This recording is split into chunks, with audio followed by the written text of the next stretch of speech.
Hello everyone! A couple of you had requested if I could tell you the story of Broxigar. It's an epic tale which takes place mostly during the War of the Ancients, which takes place 10,000 years ago. Now this is a story spread out over 3 books, so I'll have to try and focus it on Brox as much as I can. Gather around and listen to the tale of an orc who managed to strike a god. Broxigar, Broxigar the Red, or simply Brox, or Brox, or however you want to pronounce it, is the brother of Saurfang. He has been fighting for the Horde during the First, Second and Third War. During the Third War he was tasked with holding a mountain pass and keep the demonic forces from getting through. He was the only one of his party left standing when the Orcish reinforcements finally arrived. Although everyone honored him with his victory, he himself felt guilty about it. Guilt for not falling together with his comrades and receive the honorful death in battle. Now don't get me wrong, he wasn't exactly suicidal, but he was looking for an opportunity or just another chance for that glorious honor that made orcs sing songs about you.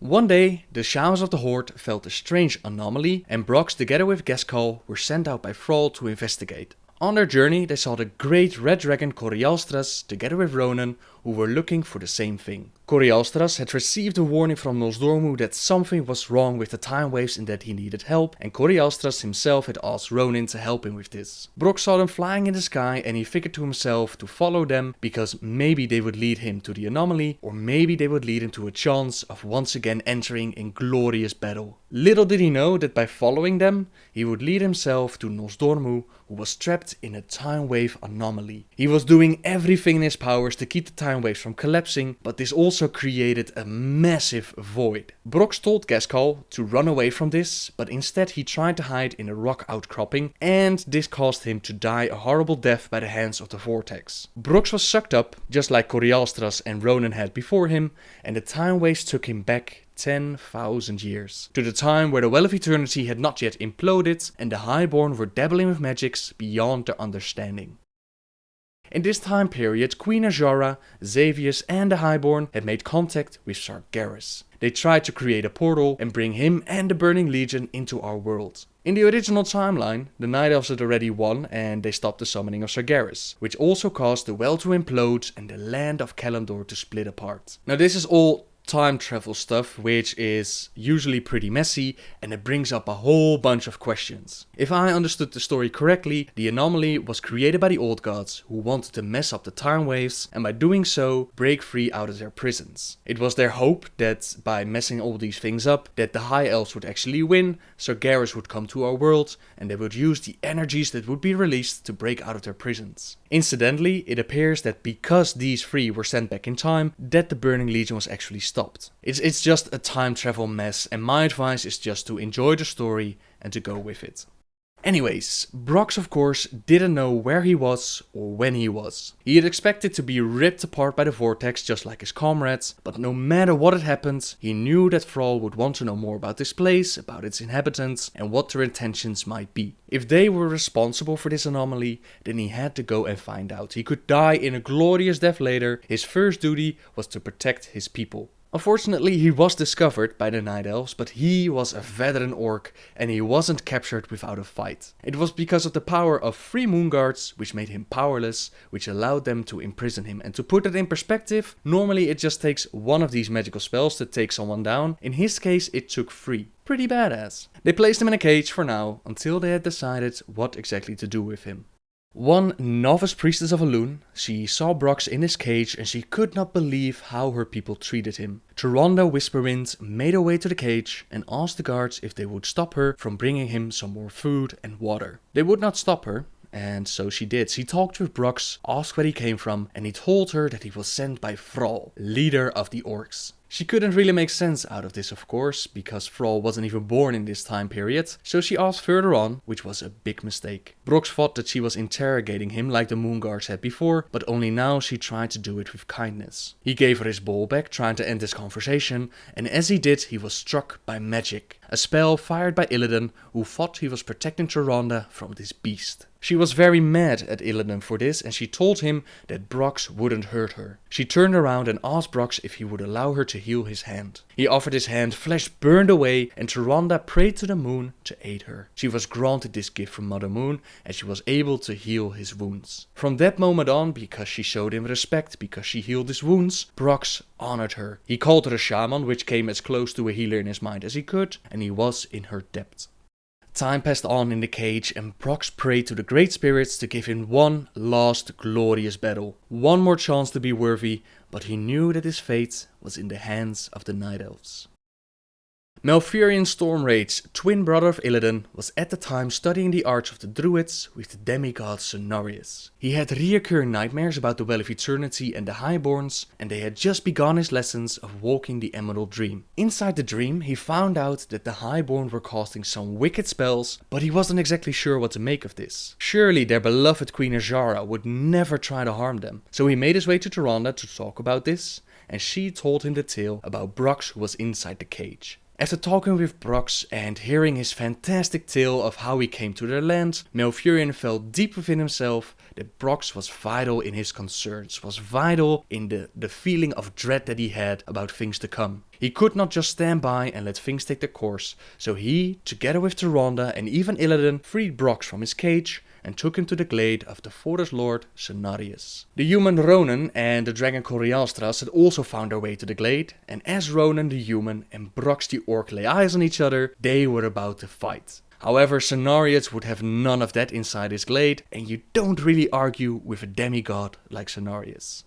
In the meantime, the Highborn had managed to summon Hakar the Houndmaster, and with him came the fell beasts of the Legion. These fell beasts had followed Malfurion and Brox to the glade, and they were about to attack. The Night Elves, as they had captured Brox, they had taken his weapon away from him, so he couldn't exactly help defend the glade. But Cenarius had an idea, and they would make him an even better weapon. Together with Malfurion, they crafted an axe out of a branch, formed it to suit the image that Brox had in his mind for the perfect weapon. To make sure that it was stronger than any mortal forged axe, Cenarius placed his own blessing on the weapon. Let it always swing true, always protect its master. Let it be wielded well for the cause of life and justice. Let it add to the strength of its master, and in turn, let him strengthen it. It was light, it was stable, it was an extension of Brox himself, and he put it to great use, man. Now I can tell you all the battles that Brox faced in this story, but that would take a very, very long time. Know that his war cry managed to halt even the demons. Know that his axe and his skill with the weapon cut through horrific demons as if he was slicing through butter. Know that hell came to our world,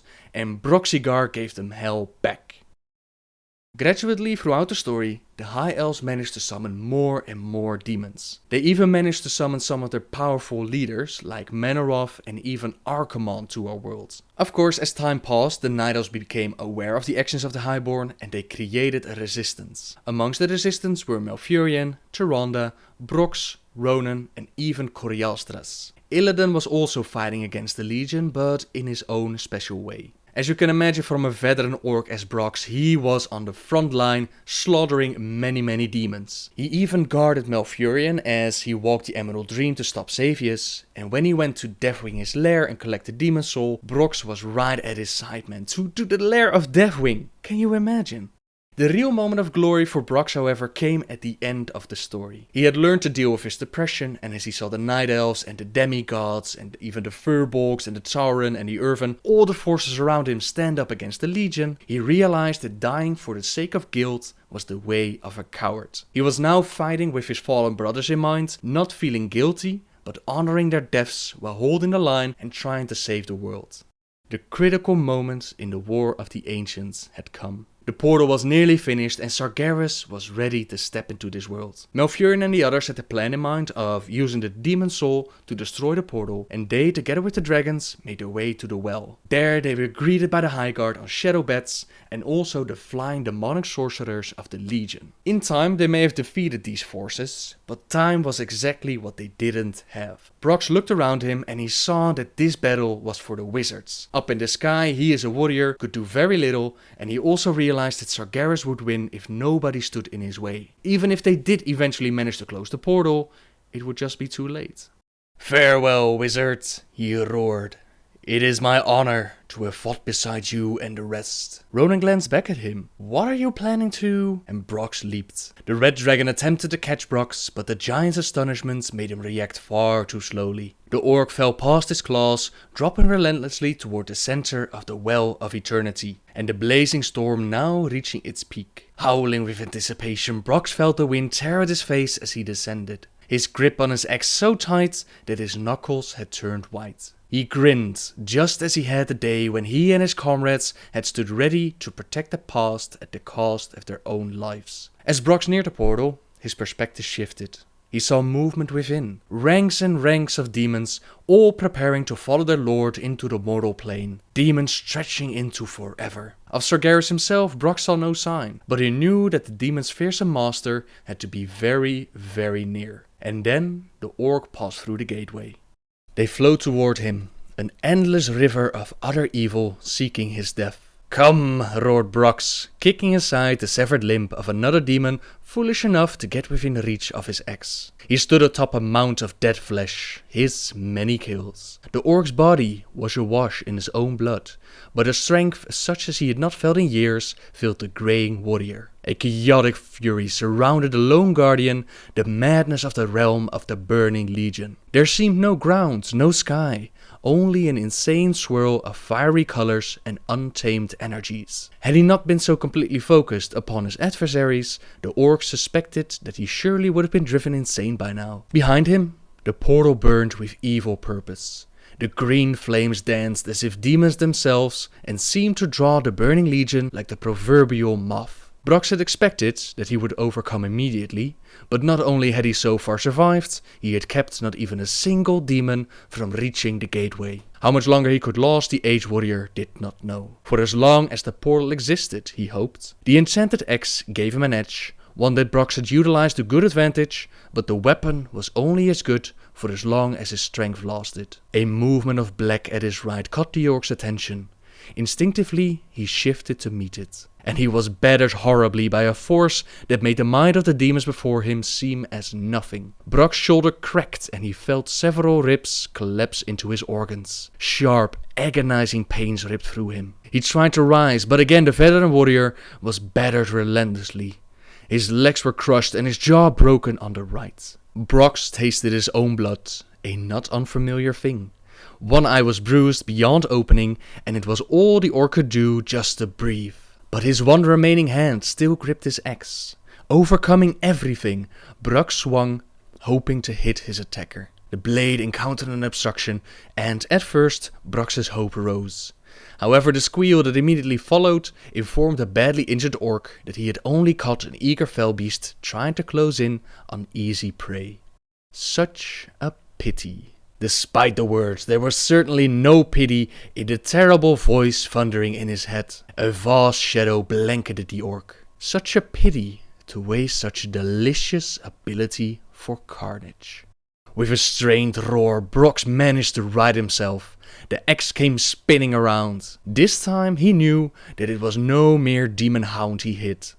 A resounding bellow of outrage deafening the injured warrior. Through what remained of his good eye, Brox had caught sight of a titanic horned figure in molten black armor whose thick mane and beard appeared to be composed of wildly dancing flames. The orc could not make out the giant's features well enough, yet somehow knew them to be both wondrously perfect and terribly awful at the same time. Then the titan raised one arm, and in it Brox beheld a long, wicked sword, the upper half of whose blade had been broken off. What remained was jagged and still very capable of slaying. Through broken teeth, the orc began a death chant. The jagged tip impaled him, bursting through his spine. Brox's body quivered uncontrollably, and the light in his eyes dimmed. The axe slipped from his limp fingers. With a sigh, the orc at last joined his comrades from the past. And thus ended the life of Broxigar, but not before he managed to strike a god, Sargeras himself. The first and only mortal to this date that has stood against Sargeras inside his own realm, and he manages to land a strike. Sure, it was just a very small wound, and sure he had an enchanted axe, but a weapon is just that. It was the orc behind it that faced its own demise and roared at it with a challenge. This small cut was eventually what would allow Coriolstras to distract Sargeras, giving Malfurion the momentum he needed to close the portal and prevent Sargeras from entering our world. The well imploded, the Great Sea was created, and it was Ronan who found Brox's axe as it washed upon the shore. With the timeline back in order, it was time for Nosdormu to send them back home, but they would take the axe with them. Coriolstras took it to Thrall as he disguised himself as an orcish shaman. "Hail, Thrall!" the elder figure called in an oddly strong voice. "Hail, savior of the orcs! Who are you?" "You are not Kalfar," Thrall growled, referring to a shaman. "I am one who brings news. News of a valiant warrior, Broxigar." "Brox? What of him? Speak!" "The warrior is dead, but dead sending many enemies before him. He has again fought the Legion and cut down so many it would take a day just to count them one by one." The Legion? The orcs' worst fears were realized. "Where? Tell me so that I can gather our warriors and fight them." The almost hairless elder shook his head, then gave Thrall a grin without teeth. "There are no more demons. Broxigar and those fighting beside him defeated the Legion, and it was your warrior who stood at the pass again, even when faced by their master." The figure bowed his head respectfully. "Sing songs of him, great Thrall, for he was part of those who saved the world for you." For a time the younger orc stood silent. "Then, this is true? All of it?" "Aye, and I bring this, all that remains to honor a hero." Despite his seeming infirmity, the shaman brought forth a huge twin-edged axe. Thrall blinked, somehow not having noticed it earlier. "I've seen nothing like it. It's a weapon crafted by the first druids, formed from the magic of a forest spirit, fashioned especially for Brox's hand. It will have a place of honor," Thrall whispered, gently taking it from the crooked figure. He eyed it in admiration. Light as a feather, and from the look of it, wood, from bottom to head, even the blades, but clearly a capable axe. "How is it you have this?" But the shaman did not answer, because he was no longer there. In time, Thrall would grant the enchanted axe to Fura, the niece of Brox. She would use the mighty axe to free Malfurion and bring down the Nightmare Lord in the Emerald Dream. But that is a tale for another time. For now, know and sing the song of Broxigar. Broxigar the Red Axe, or simply Brox. He bought the future at the cost of his own life, a price he had been longing to pay, and has earned him a place amongst the orcs of legend.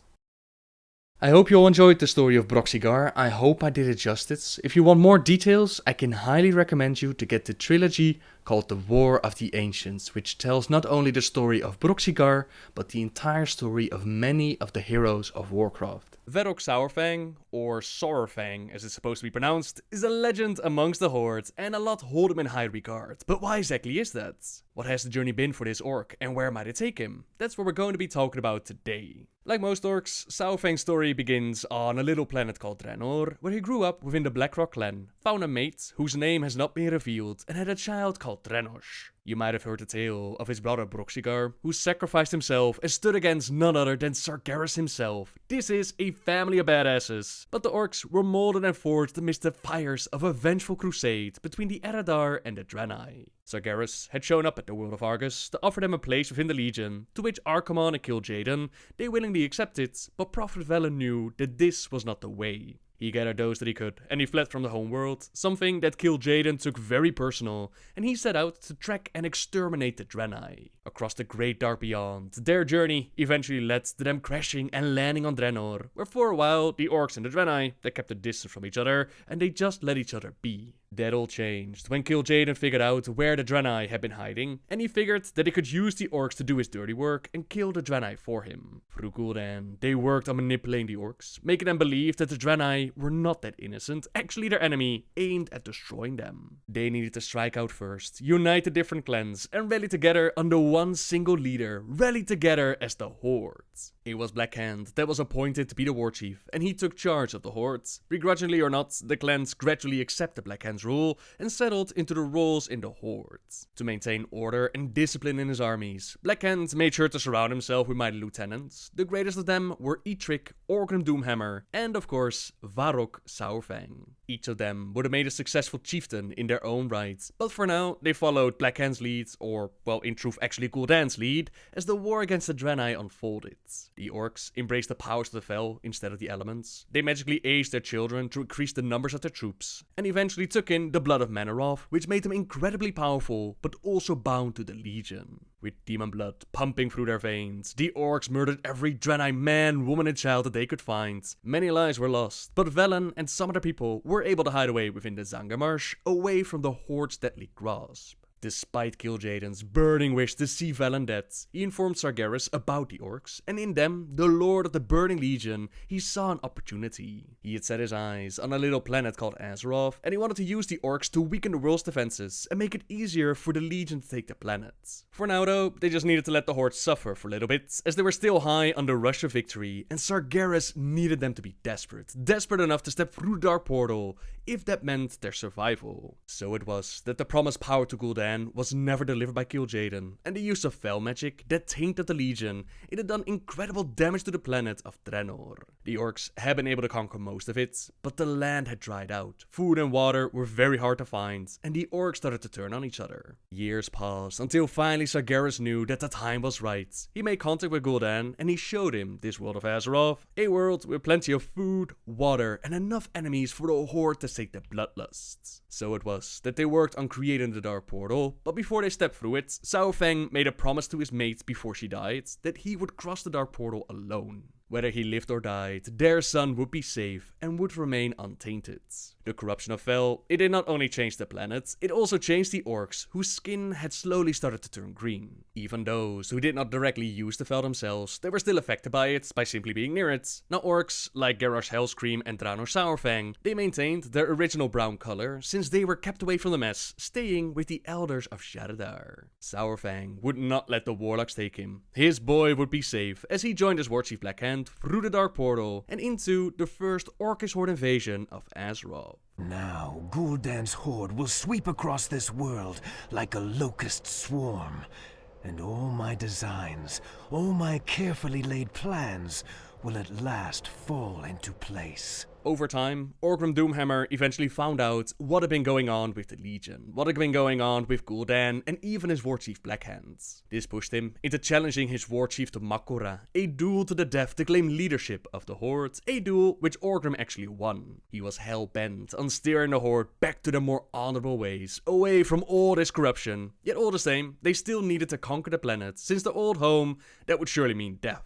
With this change in leadership, Orgrim decided to make Saurfang his second-in-command. He had seen his efficient and brutal tactics on the battlefield. By this point, he had led forces in the sacking of Shefref, Stormwind, and everything in between, never losing a battle, so definitely a great orc to have at your side. The Horde marched on, and with the survivors of Stormwind fleeing to the lands of Lordaeron, the Alliance of Lordaeron eventually rose up to fight back against this alien invading force. But the Horde, they also rallied its numbers by adding Death Knights to the ranks and making a pact with the Amani trolls. Now their leader Zul'jin, he'd been taken captive by the humans, and if Orgrim would help them with liberating him, they would aid the Horde in this war. This was a great boon, of course. The Amani trolls, they knew the land far better than the orcs did, so the pact was made, and Orgrim moved out to earn the Amani's support.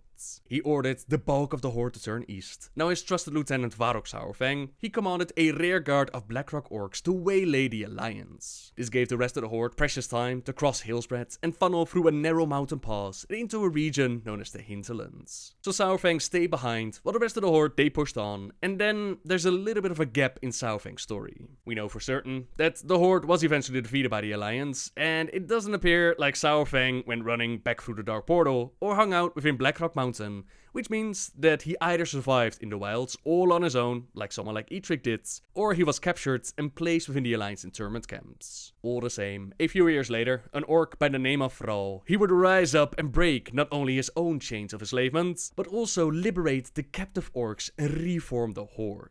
The events of Warcraft 3 played out, with the Horde allying against the Burning Legion, presumably with Saurfang also amongst their ranks. Grommash Hellscream, together with Thrall at his side, they took on the Pit Lord Manoroth, and while Grommash did not live to see it, they were able to set the people free from their demonic curse. Thrall, the blood haze has lifted. The demon's fire has burnt out in my veins.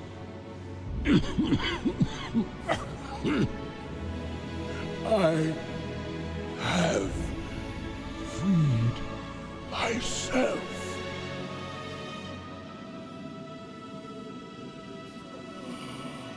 No, old friend. You've freed us all. The demon blood pumping in their veins, it no longer held control over them, which was of course a great thing, but it also created a bit of a new problem, since now many of the orcs had to face the atrocities they committed. The winter after the curse was lifted, hundreds of veteran orcs were lost to despair. Their minds were finally free to relive all the unthinkable acts that they had performed under the Legion's influence. Varrock helped dozens of veterans come to grips with what they've done, ultimately saving the lives of many Great Horde soldiers, but even he is still haunted by his actions. The sound of swine being killed when they're ready for slaughter, it reminds him of the death screams of the children. Despite the memories of the past haunting him, Saurfang still stands on the battlefield whenever it's needed.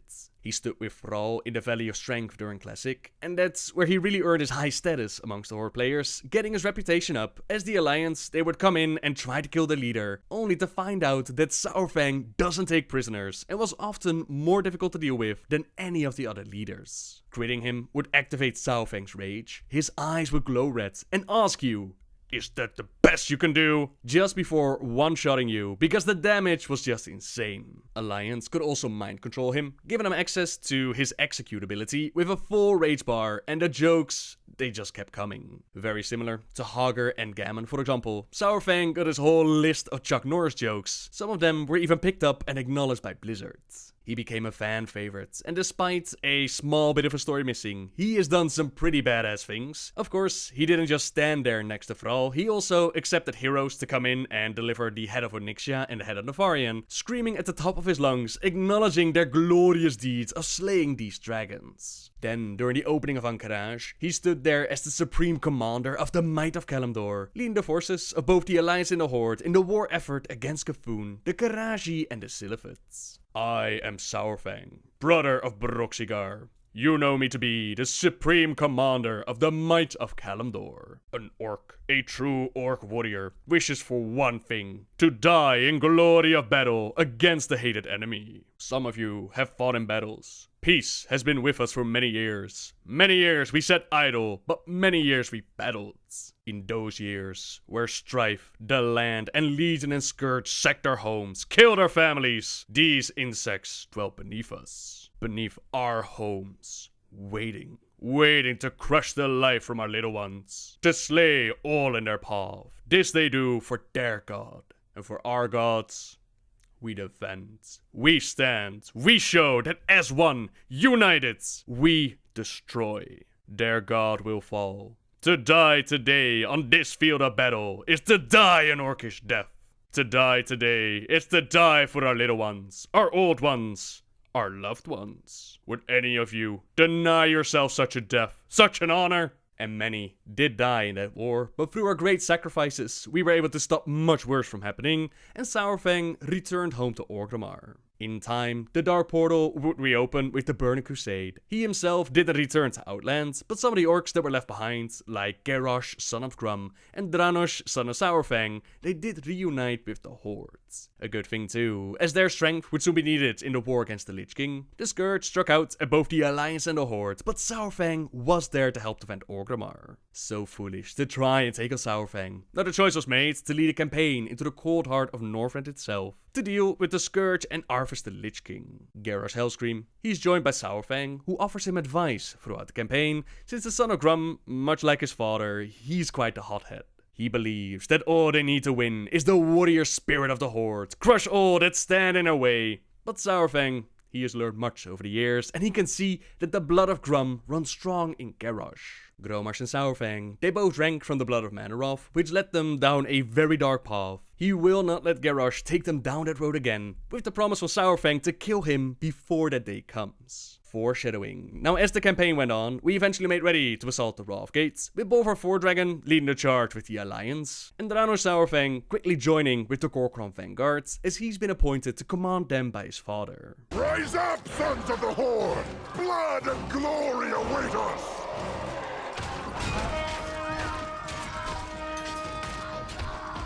Lontargar! for the Horde! I was wondering if you'd show up. I couldn't let the Alliance have all the fun today.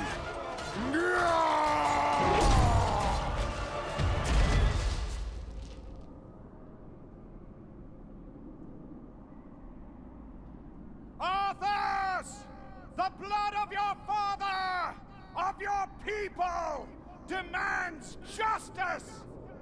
Come forth, coward, and answer for your crimes!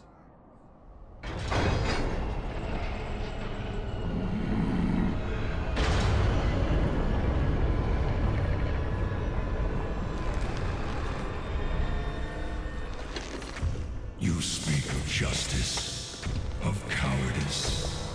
I will show you the justice of the grave and the true meaning of fear.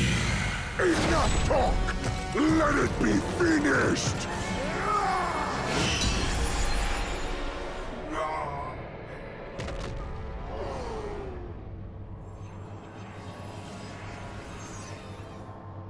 Frostmourne shatters Dranosh's weapon and claims his soul. Saurfang lost his son that day, but the rest of the forces, they would not fare much better, as Sylvanas is betrayed by Varimafras and Apothecary Putris. Her developed plague is unleashed upon all the forces present, and our attention is now focused on the battle for the Undercity to take care of this threat within the Hordes. Jaina and Varian, they take care of Putris, while Thrall and Sylvanas, they deal with Varimafras, but Varian isn't too happy with the Hordes. They lost a whole lot of people by working together at the Rolf Gates. Bolvar Fordragon, longtime friend of Varian, lost his life to this betrayal, and he is ready to make things right. To disband your treacherous kingdom of murderers and thieves. Putris was the first strike. Many more will come. But Jaina disagrees, freezes all in place and teleports them out. Everything that Thrall tried to accomplish between the Alliance and the Horde has been shattered. All that we have fought for in this world is lost. The hopes and dreams carried by my father and mother, by Doomhammer, gone. If only you were here right now, old friend, you would know what to do. I know what he would do. He would say to you, Thrall, lead your people. Let's go home, old friend. It's good to have you back, Varrock, old friend. I'm sorry about your boy. Gorkron were left behind to keep an eye on the place, but the campaign against the Lich King is far from over, and after selecting the greatest heroes that the Alliance and the Horde had to offer, it was time to assault Icecrown Citadel and deal with the Lich King once and for all. Inside, we actually discovered that Bolvar Fordragon was still alive and was currently being tormented by the Lich King. The Paladin still lives? Is it possible, High Lord? Could he have survived? The power of the light knows no bounds, Saurfang. His soul is under great strain, but he lives. For now. Then we must save him. If we rescue Bolvar Fordragon, we may quell the unrest between the Alliance and the Horde. In their enthusiasm to save Bolvar and quell the unrest, the Alliance and Horde decide to have a little battle in the sky, with Muradin and Saurfang pushing their forces to blowing each other out of the sky. I don't believe that they've actually appointed an official winner in the lore for this battle, which means that we have two scenarios to play out. One is where the Horde comes out as the victor, and Saurfang discovers what the Lich King has done with his boy. Gorkron, move out! Champions, watch your backs! The Scourge have been caught! Join me, Father. Join me and we will crush this world in the name of the Scourge. For the glory of the Lich King. My boy died at the Wrathgate. I am here only to collect his body. Stubborn and old, what chance do you have? I am stronger and more powerful than you ever were. We named him Dranosh. It means Heart of Draenor in Orcish. I would not let the warlocks take him. My boy would be safe, hidden away by the elders of Garadar. I made a promise to his mother before she died, that I would cross the dark portal alone. Whether I lived or died, my son would be safe, untainted. Today, I fulfill that promise. Pathetic old orc. Come then, heroes. Come and face the might of the Scourge.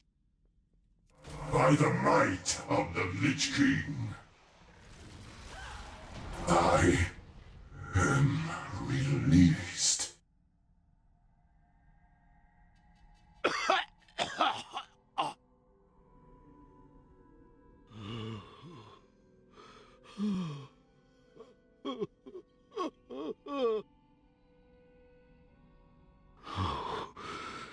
You will have a proper ceremony in Nagrand, next to the pyres of your mother and ancestors.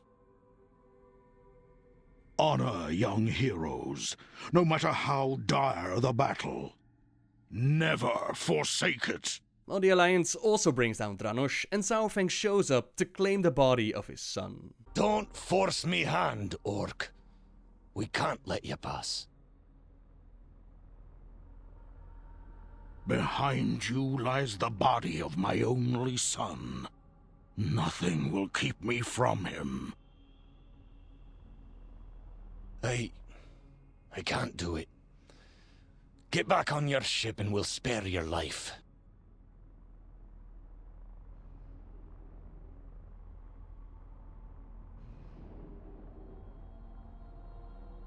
Stand down, Muradin. Let a grieving father pass.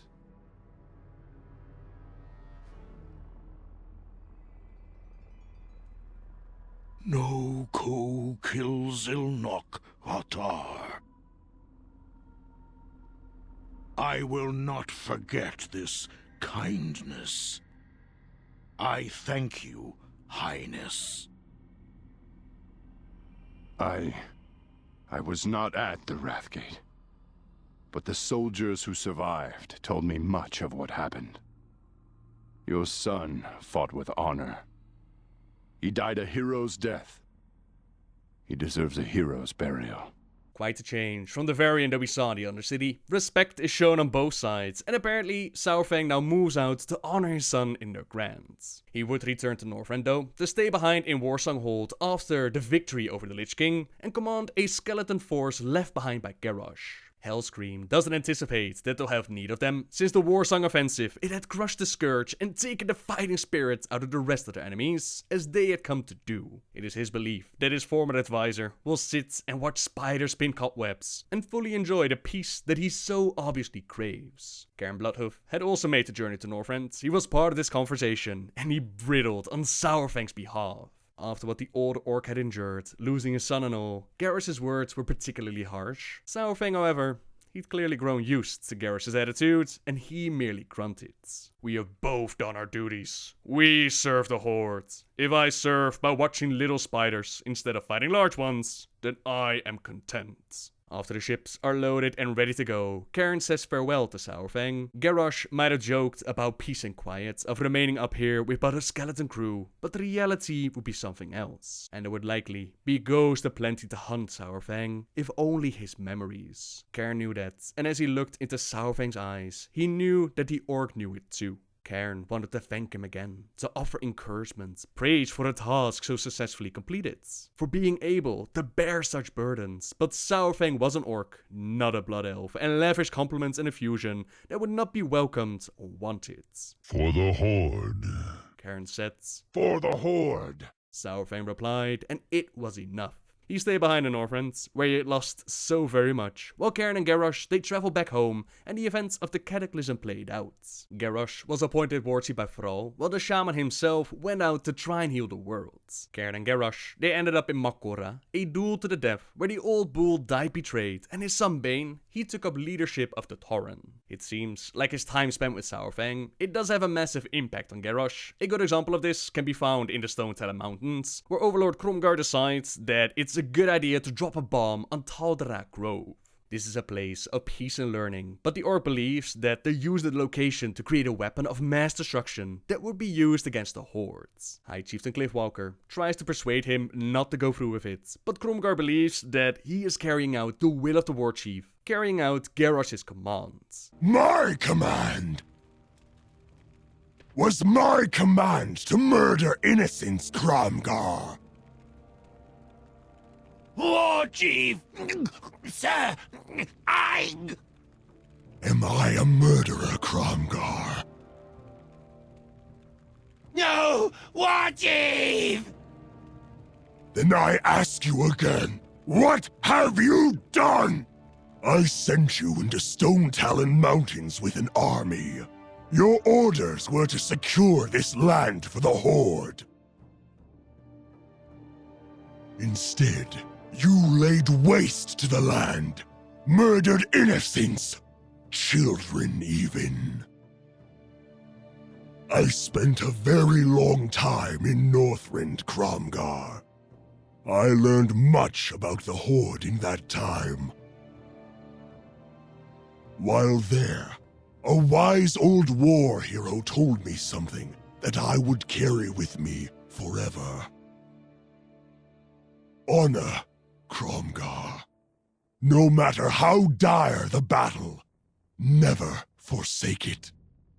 Overlord Kromgar, you have disgraced the Horde.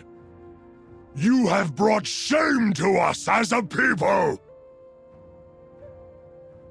By my right as War Chief, I hereby relieve you of duty. You are dismissed! Kromgar is dismissed and thrown off the edge. Sadly though, this Garrosh wouldn't last for very long, where he first tossed Kromgar off a cliff for bombing innocents, children even, and forsaking his honor. With Mist, he seems to have forgotten about all of that, as he now too drops a mana bomb of Fedamore and even uses his dark shamans to twist the elements. Elements still healing from the events of the Cataclysm, and slowly but surely, the Horde realized that something had to be done. As we went further through Pandaria, Vol'jin eventually figured out that Garrosh was planning to use the power of the Mogu to shape flesh and build warriors. Playing God and making monsters. This is not what the Horde is about, the troll believes, but speaking out has the other orcs slice his throat.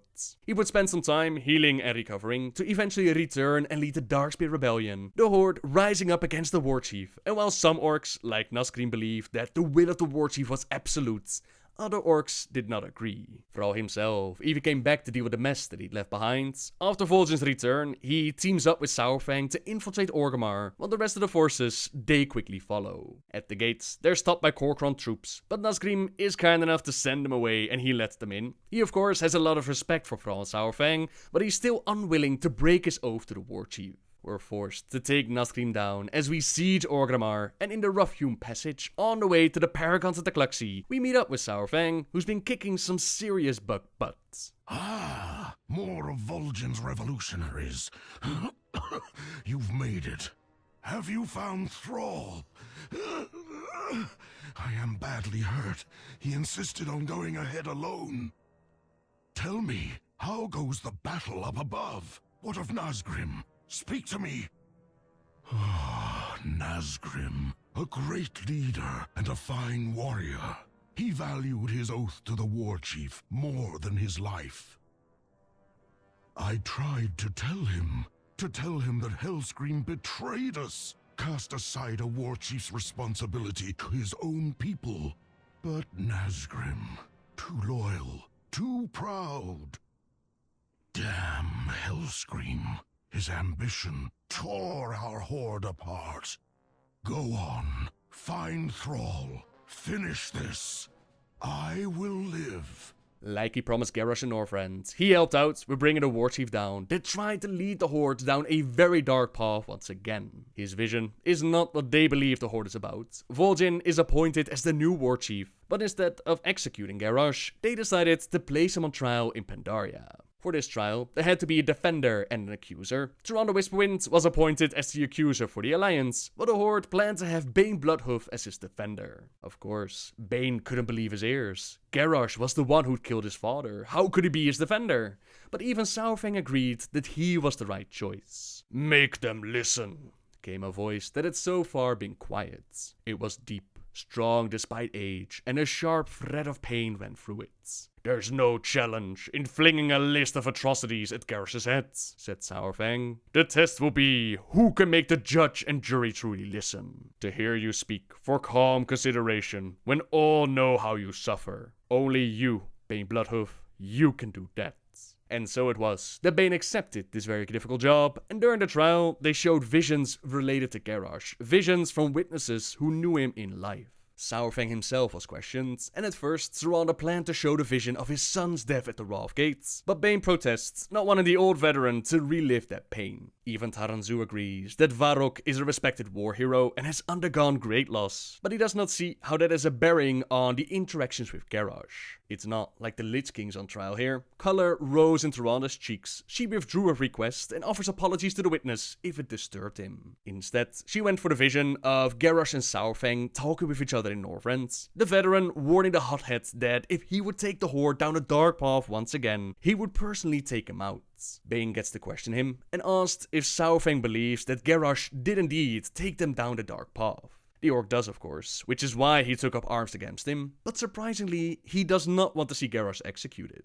"Garrosh was not always as you see him now. He was, as I have said, reckless and impulsive. But I once would never have doubted his loyalty to the Horde. And even now, I do not doubt his loyalty to his people. But his crimes must be addressed. I vow to kill him, and I would still uphold that vow, but I would not surrender him to others for execution. I would challenge him myself in the Makura." Do you think he deserves a second chance? "If he defeated me, yes, that is the way of the orcs. The true way. Honor." Bane could barely believe what he was hearing. "I do not wish to misunderstand you, so forgive my repetition. You do not want Garrosh executed by the courts, but rather wish to challenge him in honorable combat? And if he won that combat, you would see him forgiven?" "He would need to earn his reputation back, given that he has ripped it to shreds and trampled it into the angry earth," Saurfang snapped. "But yet, if he were a victor, then he should have that chance. He had honor once. He could learn it again." Bane could barely refrain from letting out a shout of delight. This he understood. This he could support. And moreover, it was fair. He thought of his father, dying in the Makura, and how Cairn would have approved, and knew in his heart that he was on the proper track. Despite his anger towards Garrosh, Bane was in truth doing the right thing. He gave Tyrande a triumphant look, and announced that he had no further questions. And to his surprised pleasure, neither did Tyrande. In the end, the trial itself didn't matter much for the fate of Garrosh, considering that the bronze dragon Kairos Dormu, he helped him escape and he took him back in time to an alternate reality. He and Rephion had come up with the idea to have Garrosh lead a new horde, a horde that could support us against the coming Legion threats. But things didn't go exactly as planned. Garrosh murdered Kairos as soon as they arrived. He made contact with the alternate version of his father, and together they formed the Iron Horde. One that did refuse the demon blood offered by Gul'dan, but also one still very keen on invading Azeroth, with the dark portal turning red. Alliance and Horde were called to battle once more and ventured through the dark portal. Garrosh would indeed find his end in Makura, not with Saurfang but with Thrall, while Varrock's role during the expansion, that was simply to show up in the Horde garrison and offer a variety of quests for the general. For a small time, they could even ask the legendary orc to join them on patrol, but that was apparently a bug and quickly hotfixed out of fear that High Overlord Saurfang would cleave the garrison in half. Interesting to note is that we do see alternate versions of characters like Durotan, Grommash and Orgrim, but there's no alternate version of Saurfang. Guess they wanted to give us a chance of actually winning the war against the Iron Horde, which we did of course. We dismantled the Iron Horde and we took away Grommash's power, which Gul'dan used to his advantage as he offered the Demon Blood once again. This time, some of the orcs did accept. They even managed to summon Archimonde into the world, and in his final moments, Archimonde sends Gul'dan over to our reality to kick off another invasion from the Legion. Legion. At the Tomb of Sargeras, he opened up a massive rift for the Legion to come through, and once more, Alliance and Horde had to team up and deal with the demonic threats. Sylvanas Windrunner and Varian Rin, they led the charge, but things didn't exactly work out. It was a death trap, waiting to be sprung. The Horde was overwhelmed, Vol'jin mortally wounded, and they were forced to retreat. The Alliance down below, they saw the Horde abandon them and were forced to do the same, but Gul'dan wasn't about to let his prey run away unharmed. Varian sacrificed himself so that the rest of them could escape, while Vol'jin's wounds ultimately took his life as well. Back in Orgrimmar, Saurfang, now Warchief of the Orcs and commander of the city's defenses, he lets heroes in to witness the final moments of the Warchief.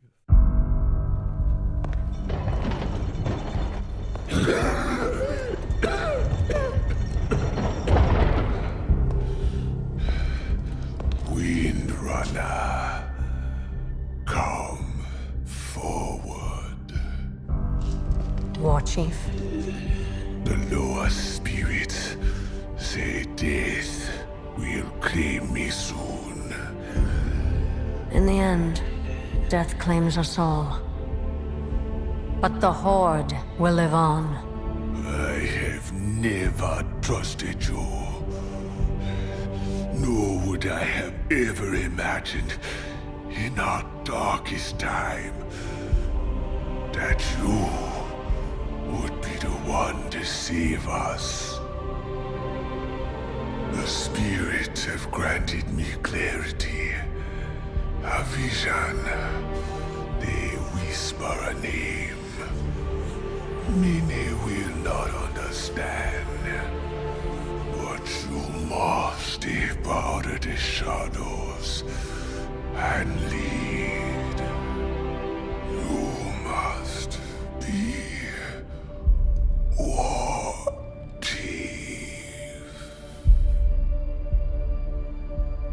While some would have loved to see an orc like Saurfang become the Warchief, it's the name Sylvanas that the spirits whisper to Vol'jin. Under her leadership, the Horde moves out to claim vengeance for his death, stop the Legion threats, and of course, Saurfang is right there with them. He was present, defending against the Legion invasions of the Northern Barons, but Eitrigg notices that Saurfang is not the same ever since their loss at the Broken Shore. Though he led well and slew many, he has taken our defeat hard.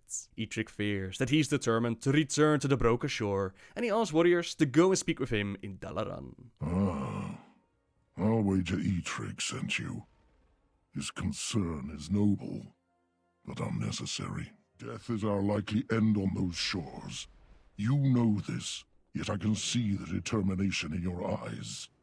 Perhaps you have honor to regain there as well. Saurfang is indeed very angry, but he does not chase his own death. All he wants is to regain a bit of honor and slay the demon still drunk in the victory. We join him on his spare mount, but the Legion, they're not defenseless of course, and they shoot us out of the sky.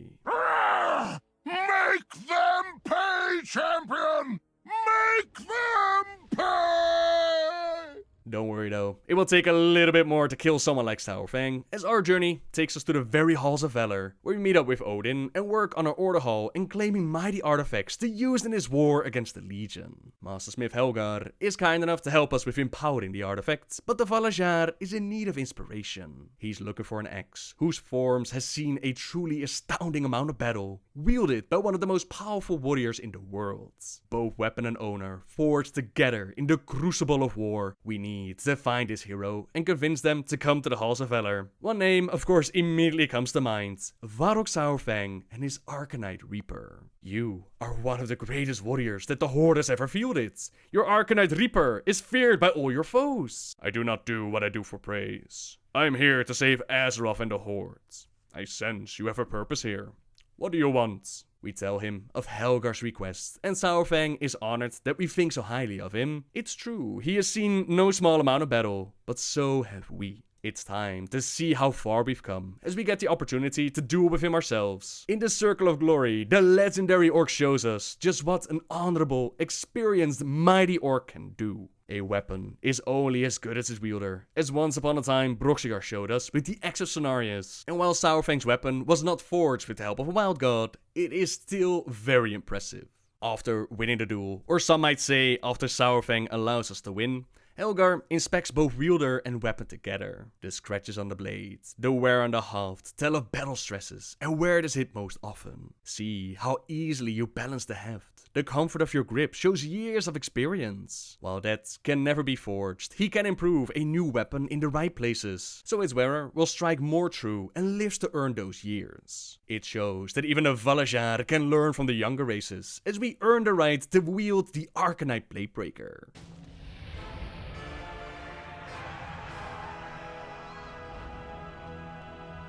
With our mighty artifacts, we stood against the might of the Legion. We even went to the world of Argus and stopped Sargeras from destroying our worlds. He was able to leave us with a little parting gift. A massive blade now rests within Silithus, and the world of Azeroth is wounded.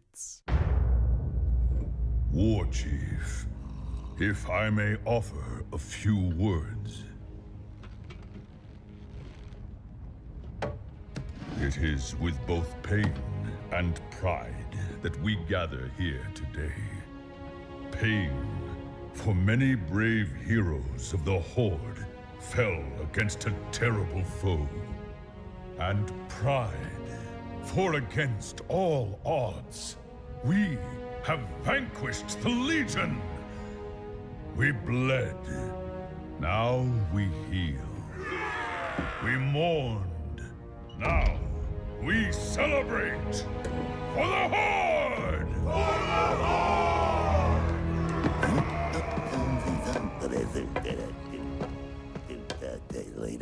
War Chief!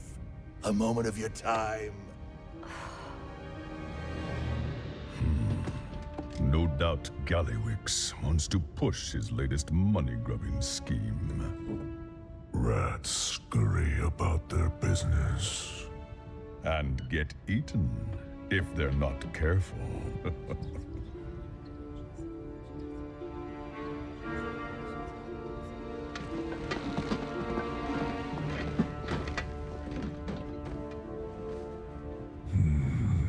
What is the rat up to? He does keep sending more goblins to Silithus. Nothing good has ever come out of Silithus.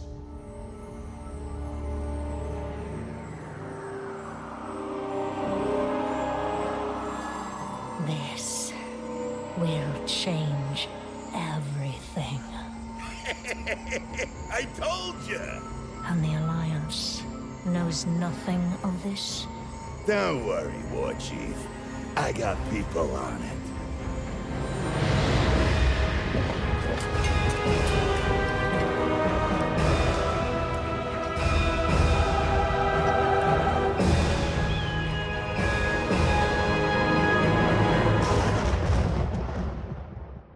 And that's pretty much where we're at when it comes to Saurfang's story. He remembers the days of leading the forces in Silithus during Classic, and he does not believe that going back there is a good idea. The Horde still moves out to mine Azerite, the crystallized blood of the Titan spirit inside the world, and despite Gallywix telling his war chief not to worry about it, the Alliance, of course, discovers what the Horde is doing, and they move into Silithus as well. They too follow the trail of Azerite. Only time will tell what the story is going to bring next, but I do want to talk a little bit about the hints that we have, a little bit about the information that we know, and speculate on what might come. So if you don't want any spoilers, then this will be the time to turn off the video. For those interested, at the last BlizzCon, they handed out a short preview of the upcoming novel written by Christie Golden, which is called Before the Storm. Sylvanas Windrunner, former Ranger General Silvermoon, the Dark Lady of the Forsaken, and present War Chief of the Mighty Horde, and resented being told to come to Orgrimmar like a dog that needed to perform all of its tricks. She had wanted to return to the Undercity.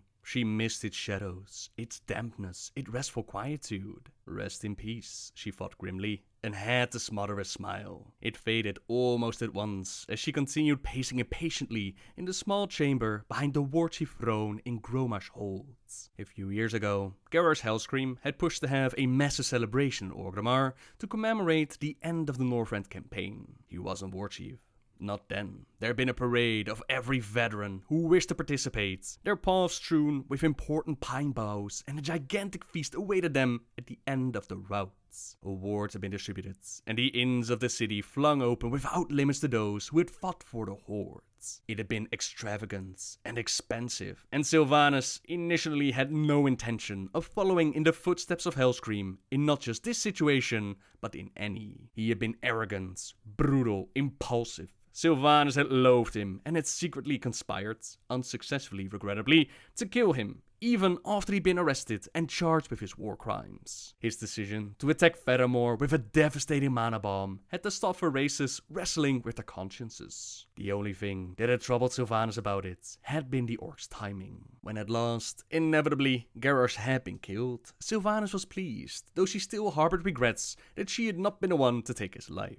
Varrock Saurfang, the leader of the orcs, and Bane Bloodhoof, chieftain of the Tauren, had borne no love for Garrosh either. But they pushed Sylvanas to make an appearance and at least some kind of gesture to mark the end of this war. Brave members of this horde you lead fought and died to make sure the Legion did not destroy this world, as it had so many others. The young bulldog intoned. He had been but one step away from openly rebuking her. Sylvanas recalled Saurfang's thinly veiled warning. Threats? You are the leader of all the hordes. Orcs, Tauren, trolls, blood elves, goblins, as well as the Forsaken. You must never forget that, or else they might. What I will not forget, orc, she thought, ire rising in her new, are those words. So from this we learn that Sylvanas has no problem with the tactics used by Garrosh, more so with the timing of it all, and Saurfang reminds her that she now leads more than just the Forsaken. She is the war chief and should be there for all of them, while at the same time her Forsaken, resurrected with free will, they feel like she left them without leaving someone behind to care for them. In response, a new organization has formed called the Desolate Council, one that does not agree with the Banshee Queen's plans of trying to stay alive forever. They don't know what it exactly is that they do want then. All they know is that a new faction has risen up, the disadvantage of giving them free will. Two sides, both wanting more from her, while she herself still sees the Forsaken as her people, not the entirety of the hordes. All the same, she must keep up appearance, as she's going to need the brave fighters of the horde for yet another battle. This one is one that she and Nathanos have both longed for, the attack on Stormwind. That is where the preview ends, and is my hope that the story is going to revolve around Sylvanas, starting out at the point where she didn't even want to be war chief, right? That is where they're going to begin with, but she'll make use of the situation and use the horde as she pleases. She right now doesn't see all the races as her people, but perhaps in the events of the storyline, it will teach her more about what it means to be for the horde, and not just go with her old motivation of staying alive. That's just a hope though. Like I said, the story hasn't been revealed yet. Now another bit of information that we learned from BlizzCon and a couple of interviews is that Teldrassil is going to be burned down by the Horde, which then leads into the Siege of Lordaeron. That sexy Battle for Azeroth cinematic that we have, that follows the burning of the Night Elf's home. We also have two pictures of that event. First there's a blue one, Teldrassil is still standing, and we see, presumably, Sylvanas, Nathanos and Saurfang with an unknown elf on the ground. Weapons, a bit of flame in the forefront, presumably a battle that took place here, and the elf is not looking too good considering what's pierced in their back.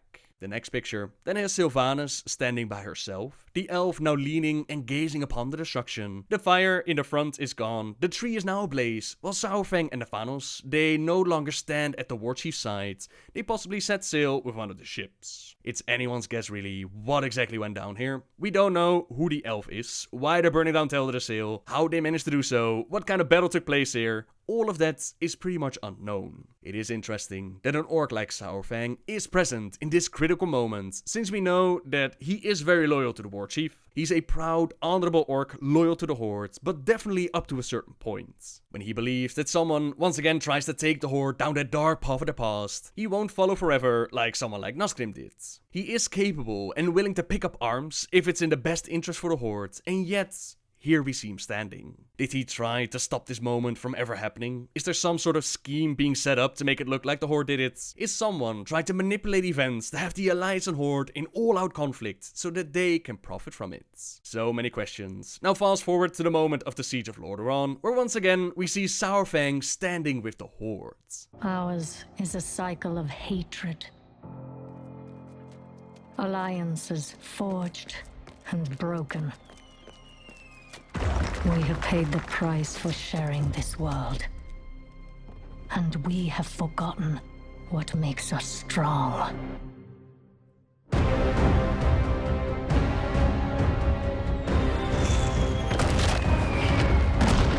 Close ranks!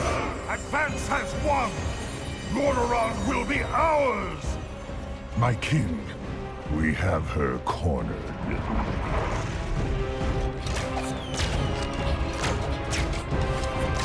Keep firing!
The Orc veteran is brought to his knees, but Sylvanas is able to rally the troops, and in their massive charge out of the city, Anduin and Saurfang end up in battle. The son of the king that told Muradin to step down is knocked off his feet. Greymane then pushes Saurfang away, and Anduin calls on the light to heal the troops, and they continue their battle. Lordaeron will fall to the Alliance, and that's pretty much all that we know right now. Again, we see Saurfang standing with his war chief. This legendary honorable orc, respected on both sides, is fighting at her side.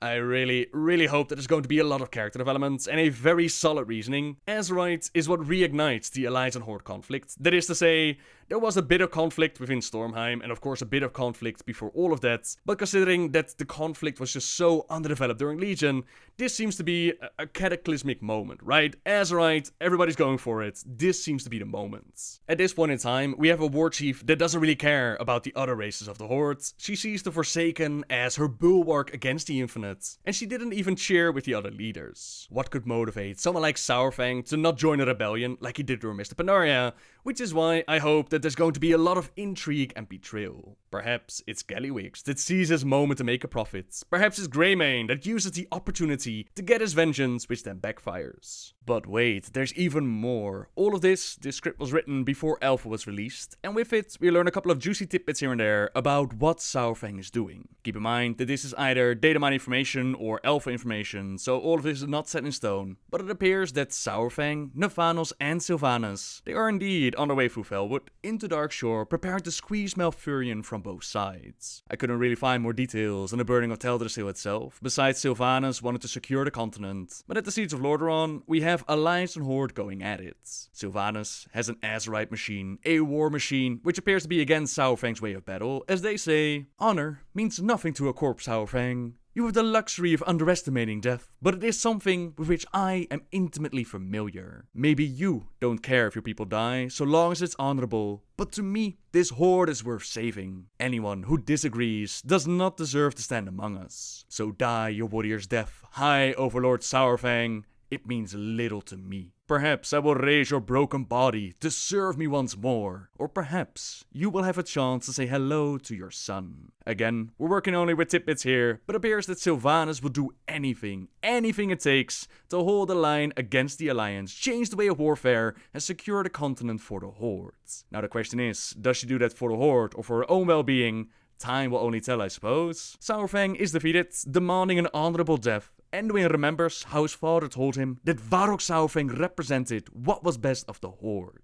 Its sense of honor. He admired the orc for it, and so does Anduin. There's no honor in slaying him in that moment, despite Saurfang thinking that that's not for an Alliance King to decide, but he's captured all the same and taken to the stockades. The Boy King wants his people to treat Saurfang with the respect that he is due, and when he returns, they'll speak of honor and actions. When you return, we will see. The veteran warrior replies, as I assume that the Alliance goes further with the battle. They try to go after Sylvanas and the rest of the Horde, and while they do win the Siege of Lordaeron, they fail in taking the War Chief, as we can see her on the Alpha testing. Sylvanas is located in Gromar's Hold, where she sends out heroes to find a vessel containing important information that was en route for Bladeface Bay. The ship has never arrived, and her scouts report that it was seized by the Alliance and then taken to Stormwind. Together with Nephanos, Rokan, Phalistra, and Lasan Skyhorn, we fly into Stormwind to infiltrate the stockades and extract the prisoners. These prisoners are Prophet Zul and Princess Talanji of the Zandalari tribe, but we also discover that Saurfang is still alive and imprisoned.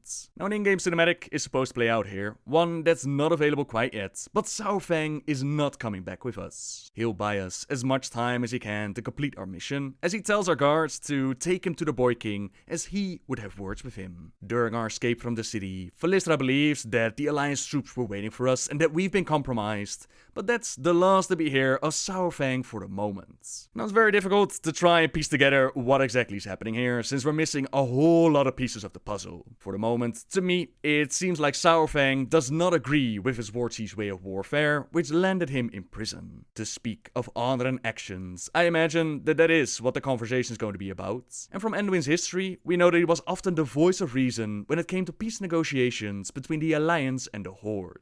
Will he and Saurfang be a bridge between the factions? Maybe. I just can't imagine someone like Saurfang actually joining Team Alliance, unless there's something really, really bad going on within the Horde.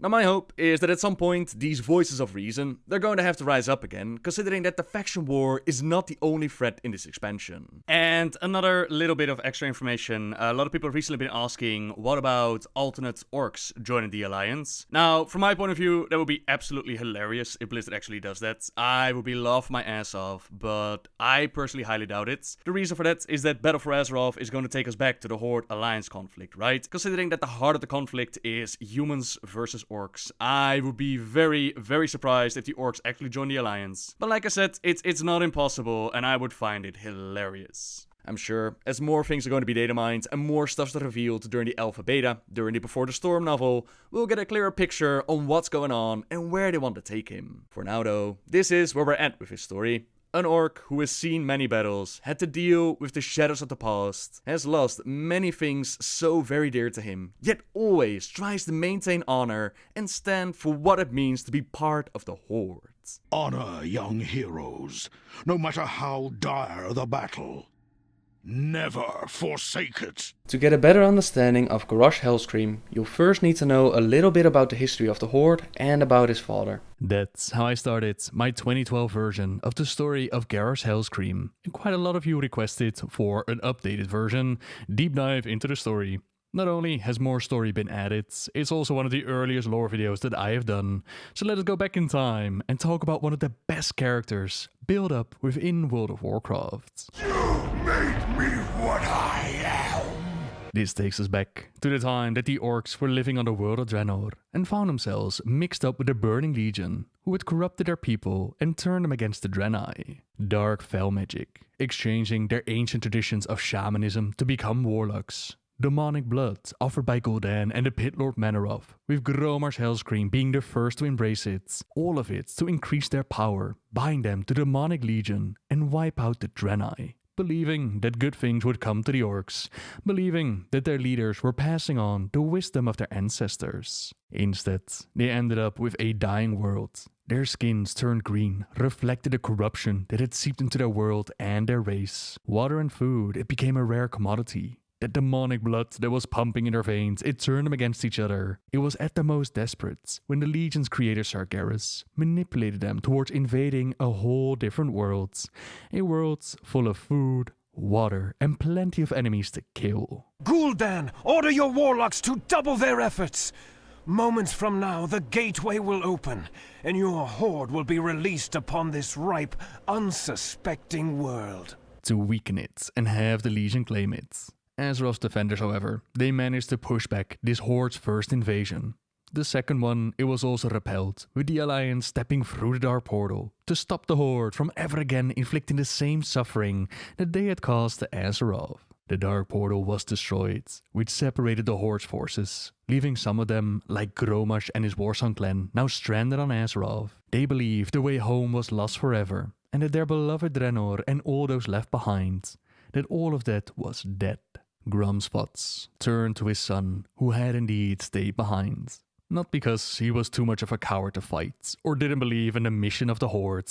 Quite the opposite, in fact. Garrosh, he had caught a case of the red pox. This wasting disease is highly contagious, lasts for months and kills many of the infected. Every few generations, an outbreak would wreak havoc among the clans.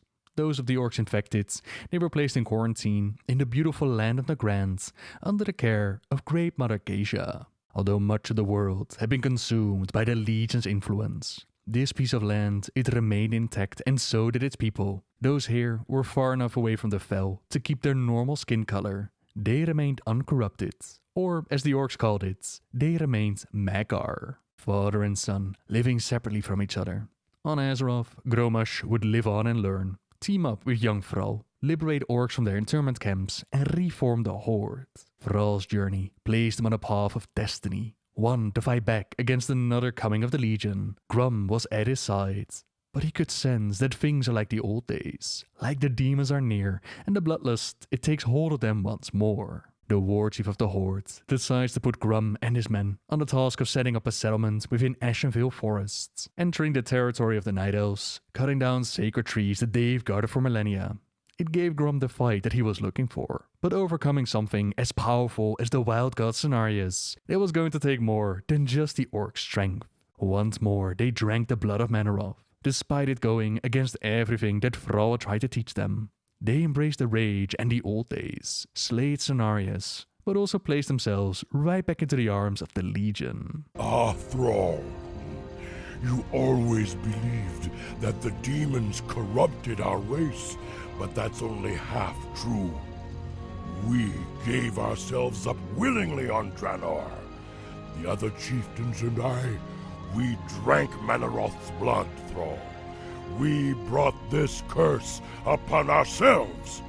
You did this to our people knowingly?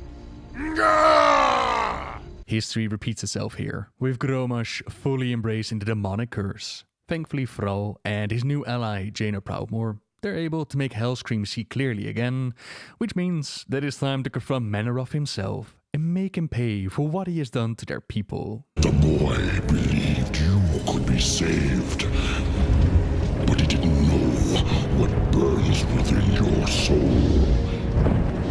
Within your heart, you know we are the same.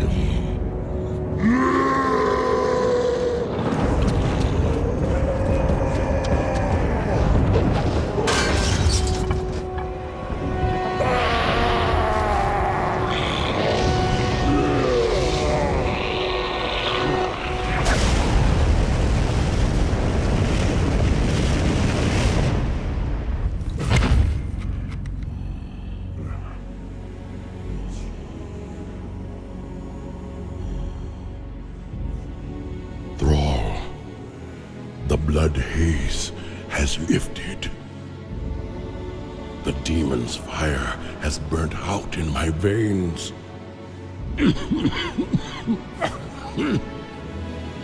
I have freed myself.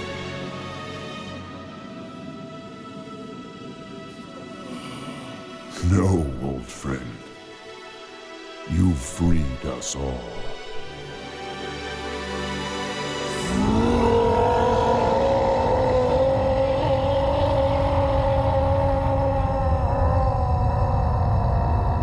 Grum's heroic sacrifice would mean the salvation for the entire Orcish race. Thrall would go on and help save the world from the Legion, put a base for his new horde in the lands of Durotar, with their capital of Orgrimmar, trying to keep the peace between the Alliance and the Horde going. Some might see this as a fool's errand, the Horde and the Alliance simply destined to fight one another. But people like Thrall, people like Jaina, they did their best to show the world that there was another way, that there was enough room and opportunity for both factions to exist together on Azeroth.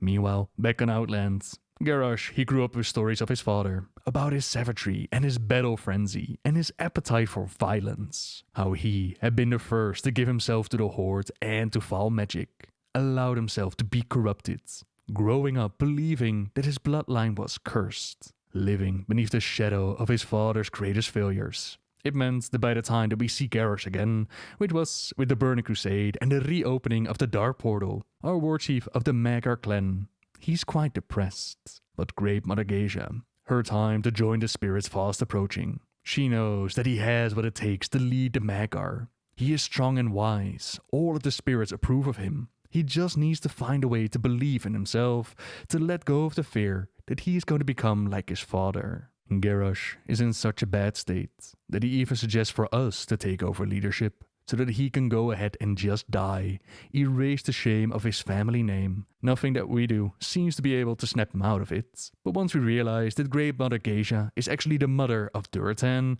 Durotan being Thrall's father, we quickly warn a war chief and make him get his Orcish butt over here so that he can talk to his grandmother. She reveals the name that his parents would have given him. As Thrall, it was his slave name. They would have named the Goel, and our Goel is then asked to talk to Garrosh, to reveal what has happened to his father. But Thrall does one better, and he shows the boy how his father died, how he gave his own life, so that all of them could live free of the blood curse. Thrall, he had given Garrosh something that he had never had before.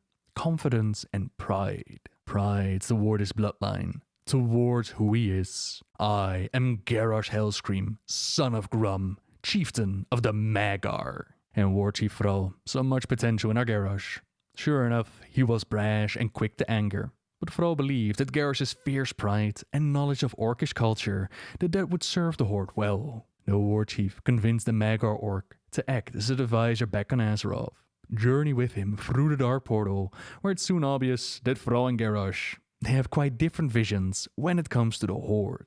Seeing the massive city of Orgrimmar with his own eyes, it was amazing to Garrosh. Don't forget, he thought that nearly all of the Horde was gone, and here he was, in a city bustling with orcs from all different ages. The color of his skin, being Magyar uncorrupted, it made him stand out like a sore thumb. There was an old veteran, one that had served under Grommash himself, who approached Garrosh, told him that he would do his people proud, and if he had still be able to fight, he would follow the young Hellscream, just like he had his father. But not all was fantastic and glorious. At the Valley of Honor, there was a young orc that had spent her childhood in the internment camps who opened his eyes, made him realize that the products that were sold at the markets, it could not have come from the desert land that the Horde called home. Ashenvale to the north, it was full of everything that they could ever need, but they didn't settle there.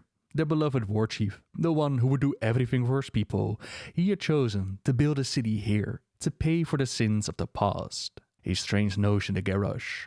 Who was going to be the one to set the price? Are these children that have grown up in the internment camps, are they not punished enough?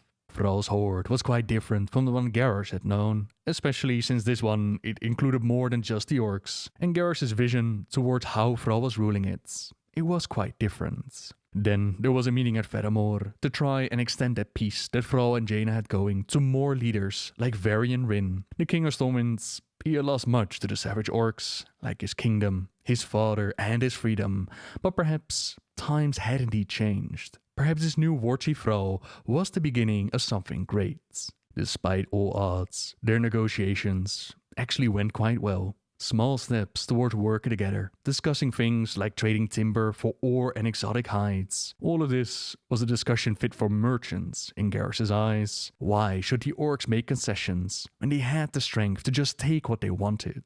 To which young Enduin Rin, he asked, why waste your warriors and resource in battle when a few words will bring you greater profit? Point being that Thrall, he was open to the idea of working together, while Garrosh, he was more like his father, a desire and bloodlust for conquest and battle to claim what the Horde needed. My people should have taken this world long ago during the First War, but they fell to corruption.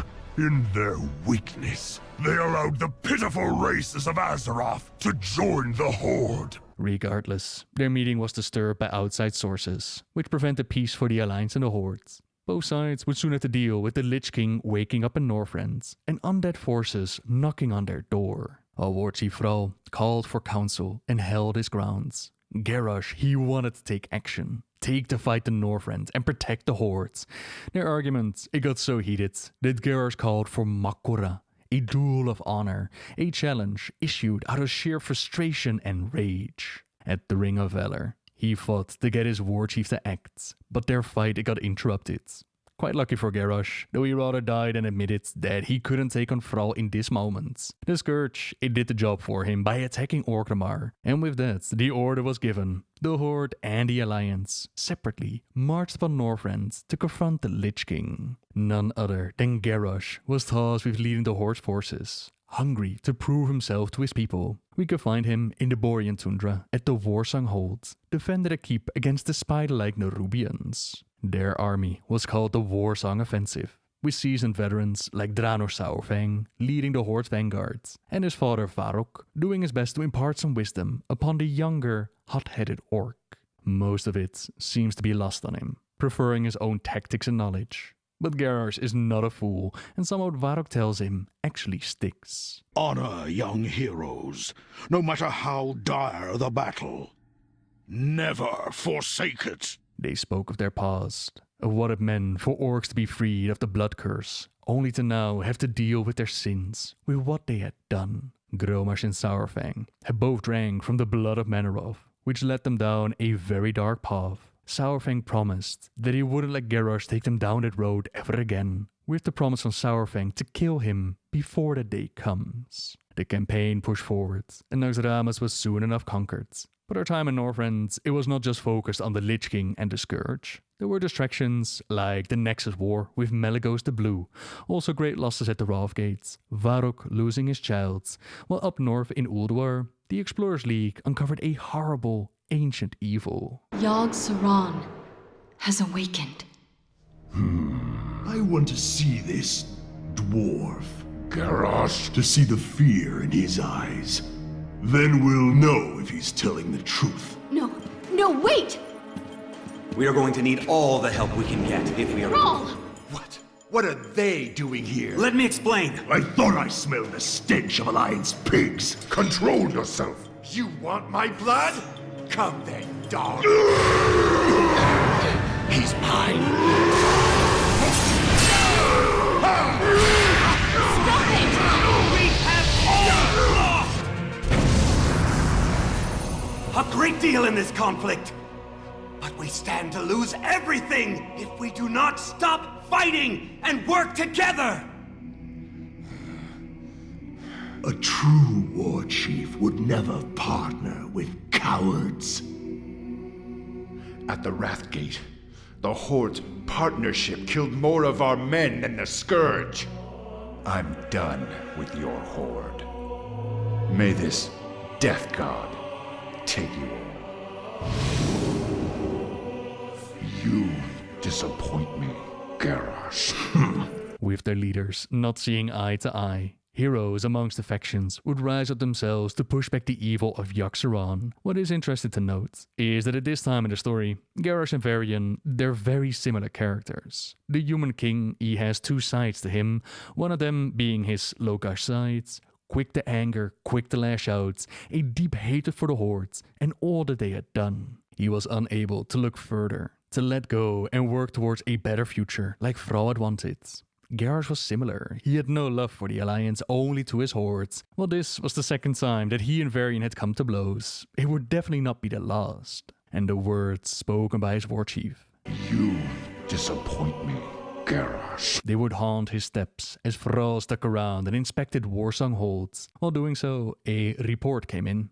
The Alliance had apparently attempted to conquer Mordrevar, but a Horde patrol had seen the regiment and successfully prevented the assault by attacking them from the rear. Pinched between the Scourge at their front and the Horde at their back, the Alliance forces had perished, but so had the Hordes. The Scourge too had suffered losses, but the gates remained under the Lich King's control. Forces led by Broxigar, who proudly reported back to Garrosh. Though it had cost them their lives, their selfless bravery prevented the Alliance from capturing a strategic point. Such courage is worthy of true soldiers of the Hordes. Garrosh sent a messenger back, telling Broxigar to immediately return to Warsong Hold. An ambush on open troops waiting to fight. That's one thing. To attack a regiment already engaged in battle with another from behind. What was Broxigar going to do next? Sneak into their camps and poison their water? Enslave one of their commanders with magic and force him to murder his troops while they sleep? Rain disease upon their enemies like the Forsaken? Fight the way that they do? There is no combat, but honorable combat. What Broxigar had done was coward work, and Garrosh would not have cowards among his ranks. One last chance was given to Broxigar to return to Orgrim's hammer, lead his soldiers in a manner worthy of the Hordes, prove that he was no coward, or it would be his head on a pike. A wise decision, one that Thrall approved of. He had no regrets to make Garrosh the commander of their forces. He only wished for his attitude towards the Alliance to change. But Hellscream had a duty to the Hordes, and the Horde alone would not compromise like Thrall had. His people would never dwindle, not again. The Hordes would never fall. After the tournament held by Tyrion Fordring to figure out who was ready to assault Icecrown, the Alliance and the Horde, they finished their campaign in Northrend by slaying Arthas the Lich King and replacing him with Bolvar. The armies of the Alliance and Horde returned home as conquering victors. They had triumphed over one of the greatest threats Azeroth had ever known. Back in Orgrimmar, their people greeted Garrosh with a thunderous applause, with a parade of his own idea to honor all the veterans of the Northrend campaign. He was now seen as a worthy heir of the Hellscream lineage, and as a remarkable battle commander in his own right. The rumors of him single-handedly taking out the Lich King, they might have been a bit much, but it was undeniable that his leadership had brought them success. That Garrosh was exactly what the Horde had needed in their dark hour. In the shadow of the armor and skull of their great enemy Manoroth, Thrall presented young Hellscream with the weapon of his father, Gorhal, the axe that had slain the Pit Lords, but was also used to slay Cenarius. Like any weapon, it can be used for good or ill. I charge you with being the best of your father, Garrosh, with using this weapon wisely and well for the good of your people. If only Thrall could predict the future, but his attention would soon be drawn to the coming of the Cataclysm. Shamans around the world sensed that something was coming, that something was very wrong with the elements themselves, but what was causing this upheaval remained a mystery. And all will burn beneath the shadow of my wings. Figure out what was going on. The Warchief decided to travel to Outland and communicate with their elements. While he was gone, someone would have to lead the Horde, and Thrall decided that Garrosh was the perfect orc for the job, to lead the Horde on his behalf until he returned. At first, Garrosh thought that politics were not exactly his game.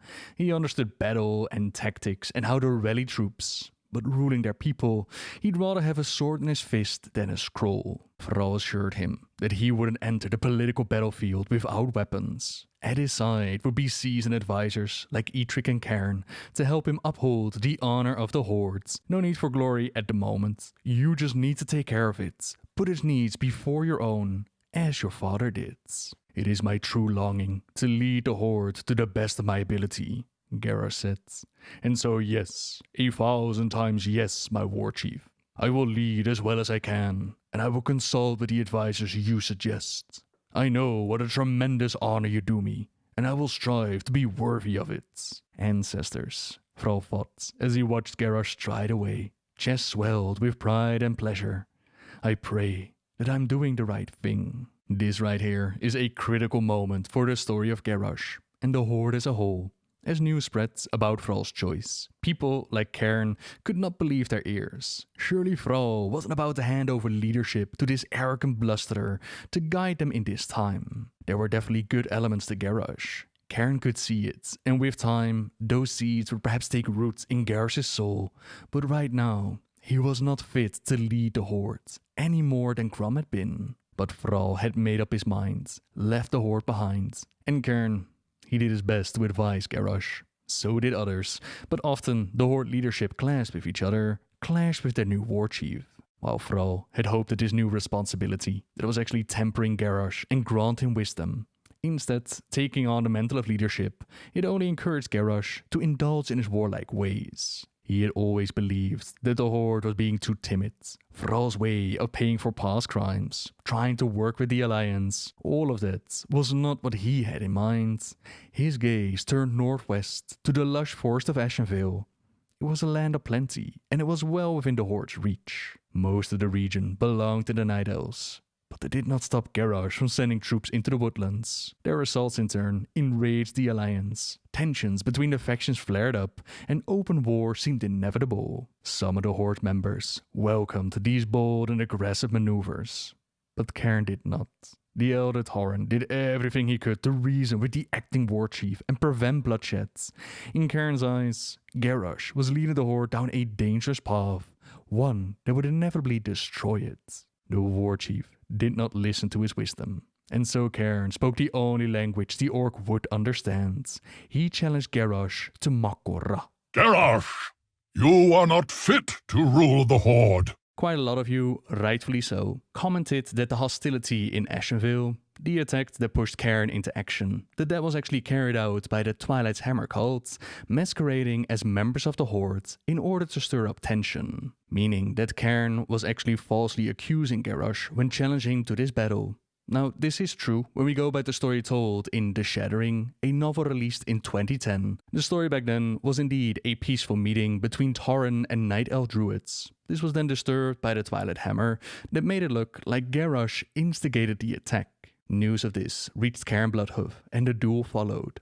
However, Chronicles Volume 3, released in 2018, it makes no mention of this. Rather, it goes to the explanation that I gave you in Part 2. Garrosh setting his eyes on Ashenvale, those lands of plenty, tensions flaring up between the factions, and Cairn doing everything that he could to reason with the war chief, until he spoke the only language the orc would understand, challenging Garrosh to Makora. Before a crowd of onlookers, the Tauren and the orc fought for the future of the Horde itself.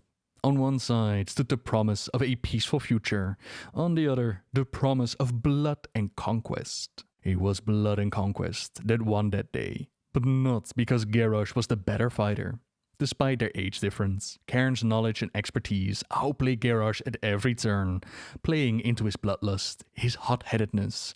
The old bull stood his ground and might have won that day, was it not for Morgatha Grim Totem. Part of the ritual for this Makora was to have a shaman bless their weapons. Seeing how Morgatha had always wanted to take Thunderbluff away from Cairn, she saw this as the perfect opportunity and coated Gorhal, without Garrosh's knowledge, coated the blade with poison. One strike, a mere flesh wound.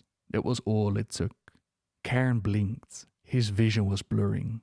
Had he gotten dust, or sweat, or blood in his eyes? He took a precious second to wipe the back of his hand across his eyes, but it aided nothing. His hand shook as he lowered it, and his legs, they felt weak.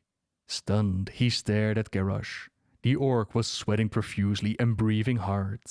As Cairn watched, Garrosh gripped the axe and met Cairn's gaze. Cairn clutched his own weapon. It weaved in his hands. It felt so strangely heavy. And then he knew exactly what had happened to him. And so I, who have lived my whole life with honor, die betrayed.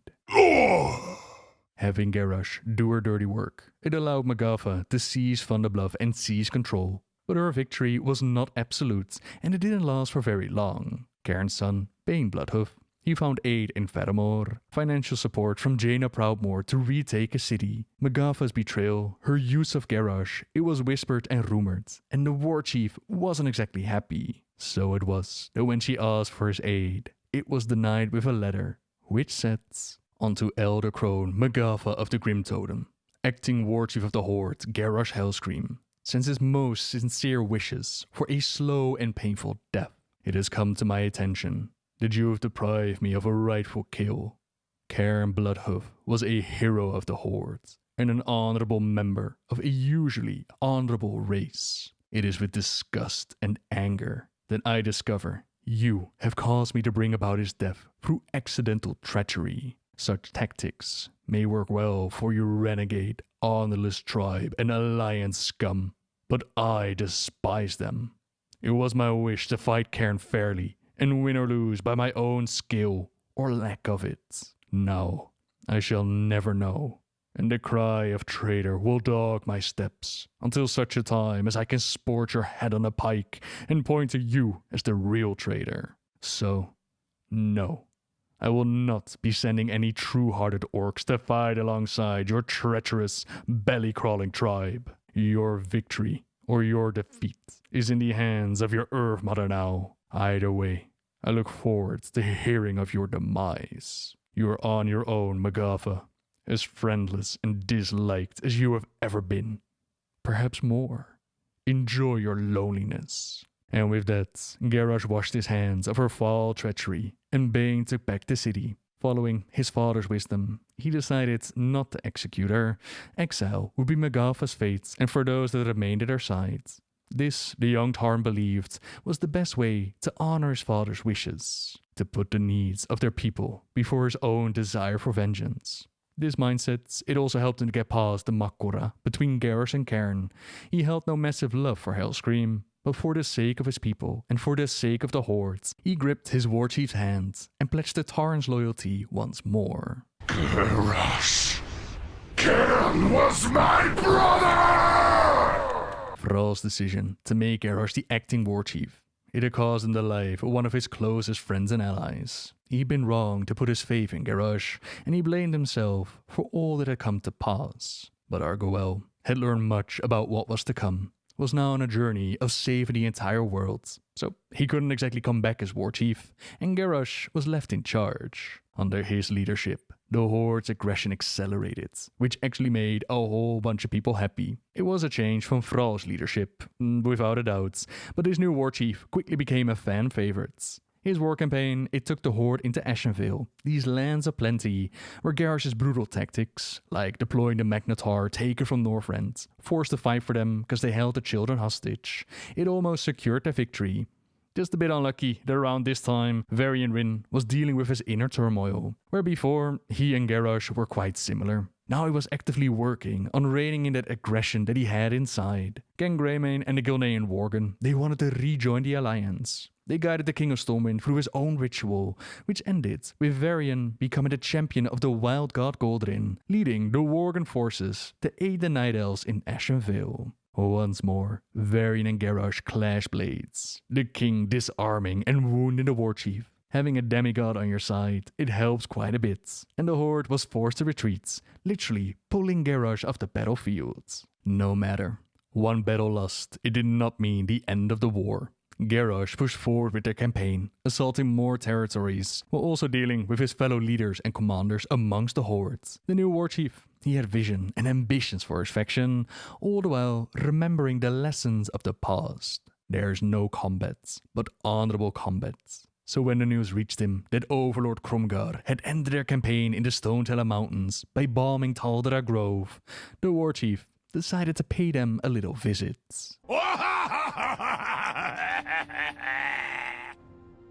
Look upon the world, Cliffwalker, and see the might of the Horde! What have you done, Kromgar?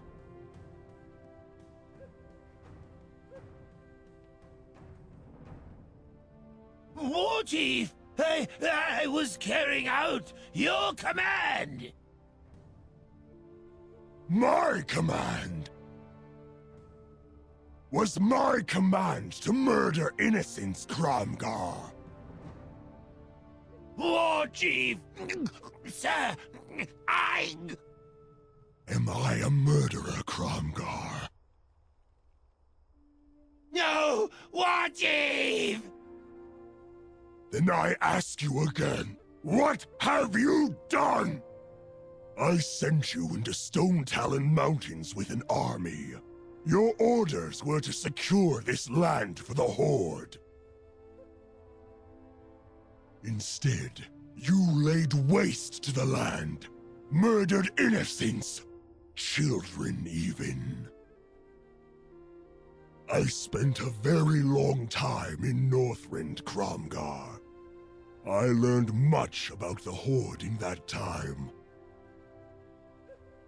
While there, a wise old war hero told me something that I would carry with me forever. Honor, Kromgar. No matter how dire the battle, never forsake it. Overlord Kromgar, you have disgraced the Horde. You have brought shame to us as a people. By my right as War Chief, I hereby relieve you of duty. You are dismissed! And you... Wait, War Chief. Please. This is the hero responsible for uncovering this corruption. This one tried to stop Kromgar. Have mercy, War Chief. Mercy? Your wife and child were murdered. Your kin wiped out. Your home burned to the ground. Mercy.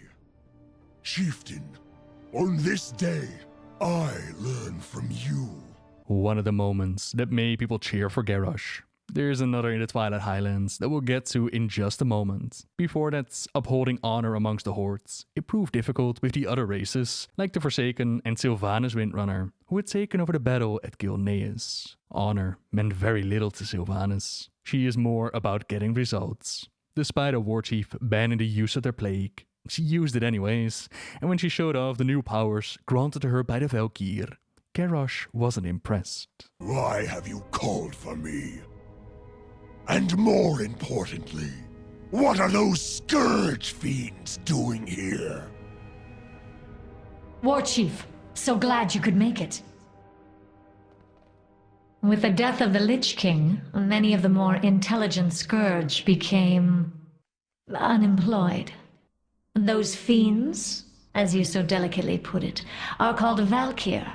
They are under my command now. And they are part of the reason that I asked to see you. Get on with it, Sylvanas!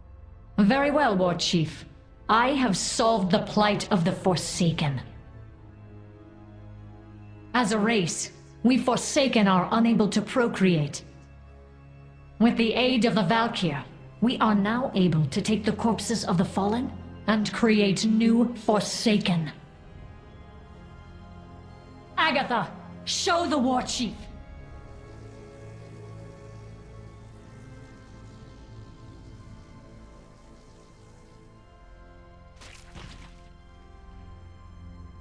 What you have done here, Sylvanas, it goes against the laws of nature.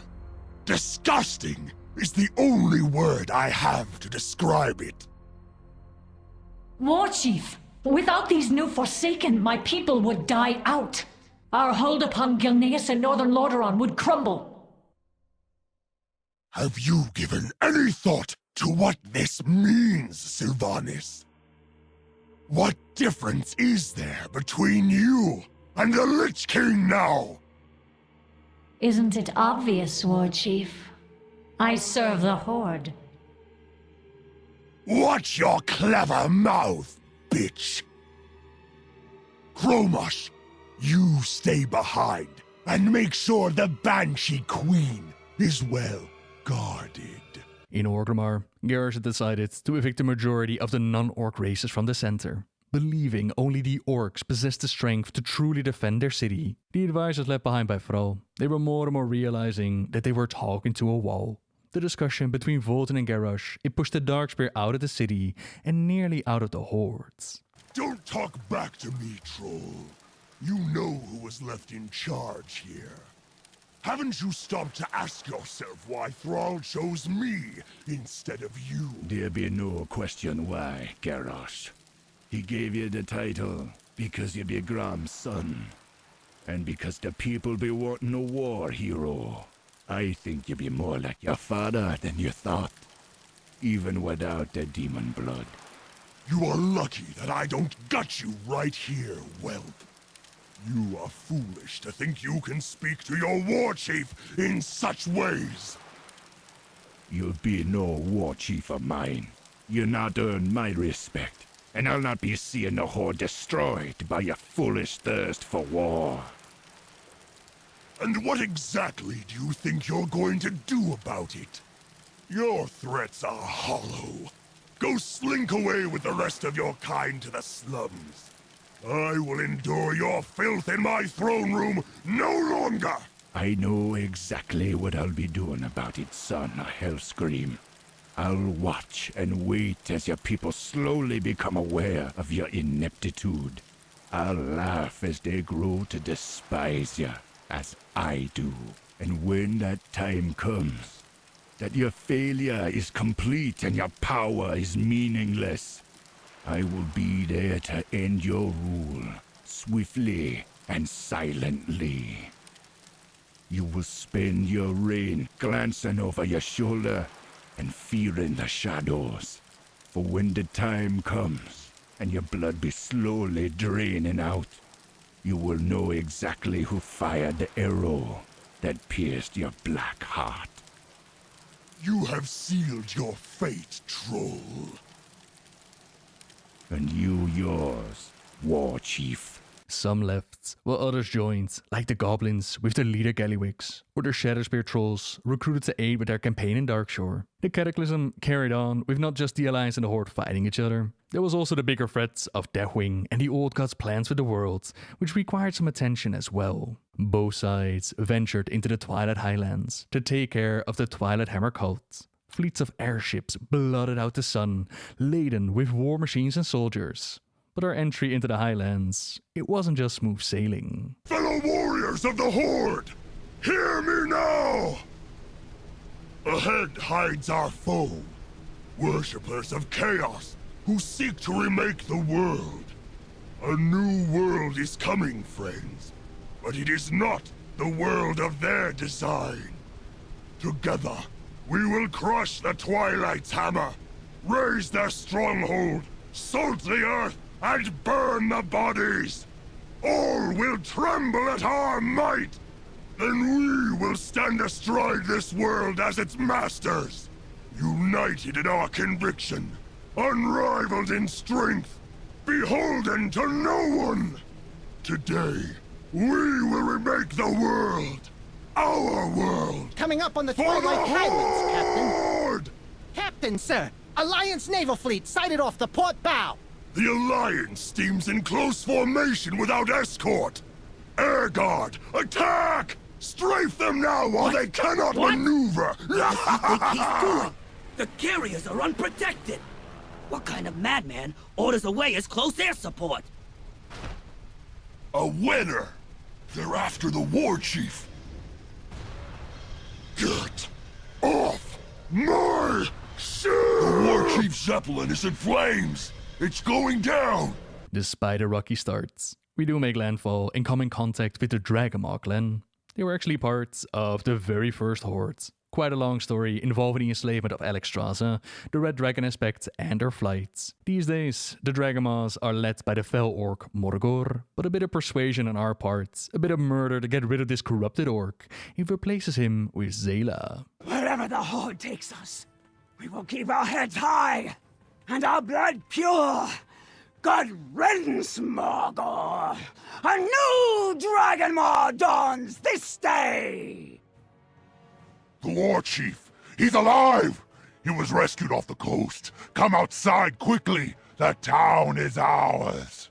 Ah, there she is! The battle maiden of the Dragonmaw! Let me see your face. Hellscream, I am Zayla of the Dragonmaw. Your people have freed mine from tyranny. We are your instrument. The strength of the Dragonmaw is yours to command! For the Horde! Blood and honor, hero. The Horde welcomes you. Your people will be put to the test as we obliterate Twilight's hammer and lay claim to this distant shore. And so they did. Their adventures together, forming a close bond between Garrosh and Zayla. If they ever wanted to add a secret child of Garrosh to the story, Zayla would be our best bet. That's never been stated though. In this moment, the Twilight's hammer in the area, they were defeated. And eventually Goel and the Aspects and the world of Azeroth, they were able to stop Deathwing and the Old Gods' plans. You are Azeroth's true guardians, and the future of this world is in your hands. For the dawning of the Age of Mortals has begun. The damage inflicted to the world, it meant that Goel stayed with the Earthen Ring to heal Azeroth. That also meant that Garrosh stayed on as Warchief of the Horde, and this dawn of the Age of Mortals. It was his time to push forward with their plans of dominance and conquest. The Horde leaders were gathered, as Garrosh explained his plans of taking out Faramore, home to Jaina Proudmoore. The one that Thrall had worked so hard with to establish peace, it had now become a prime target for the Warchief to take out. Not all of them agreed with Garrosh's choice. Not all thought that this was a good idea for the Horde. But all the same, the Horde, they rallied its forces at the Warchief's command. Now going after Jaina, it was quite a dilemma for Bane. She had helped him to reclaim his city after all. She had been there for him when he had no idea who he could trust. But at the same time, he wasn't going to abandon his duty to the Horde.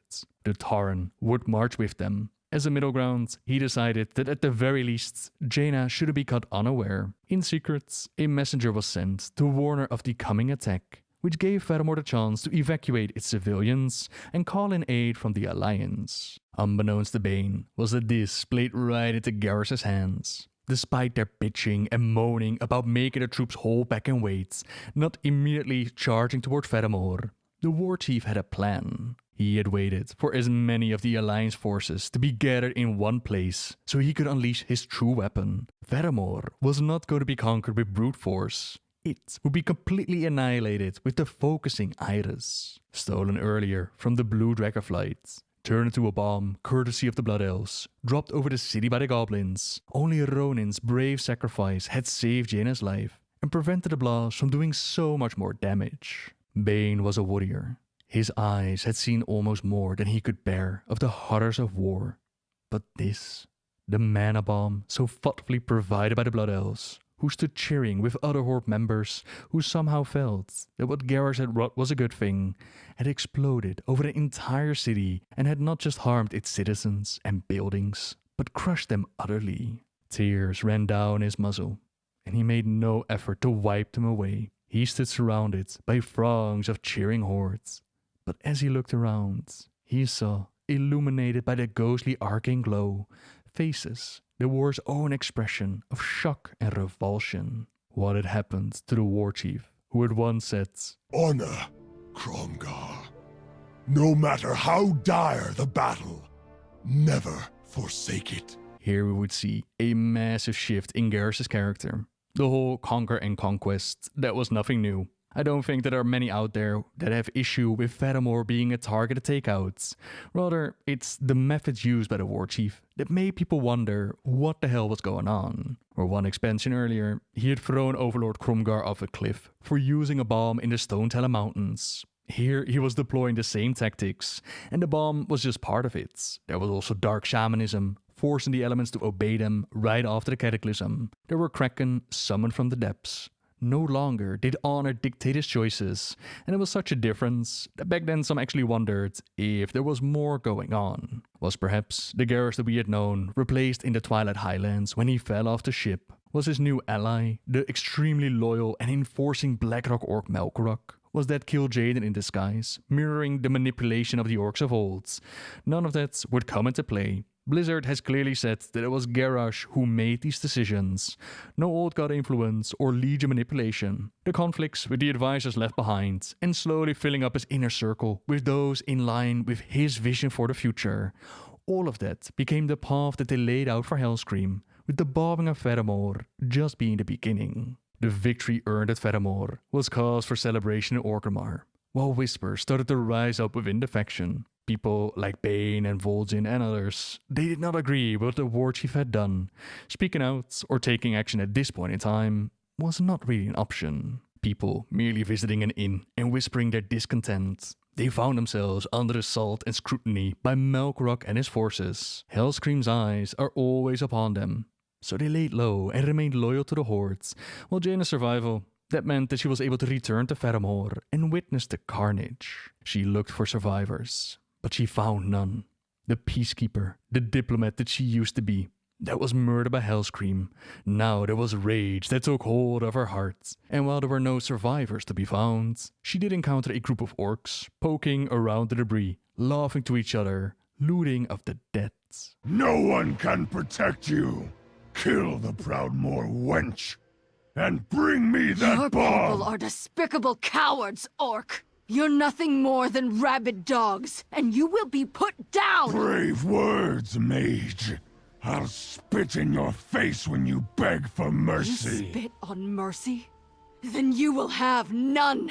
You want carnage? Garrosh will get more blood than he ever bargained for! Now the focusing iris was in her possession, and she planned to use its power to create a massive tidal wave and drown out all those in Orgrimmar. Goel and the Blue Dragon Caligos, they were able to change her mind, convince her to not become another Arthas. Instead, she decided to use the Waters Gathered to help the assembled Alliance fleets.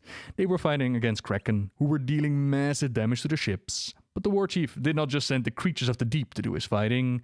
He too, Gorehal in hand, jumped into the fray, once more clashing blades with Varian. 3 times they had done this dance now.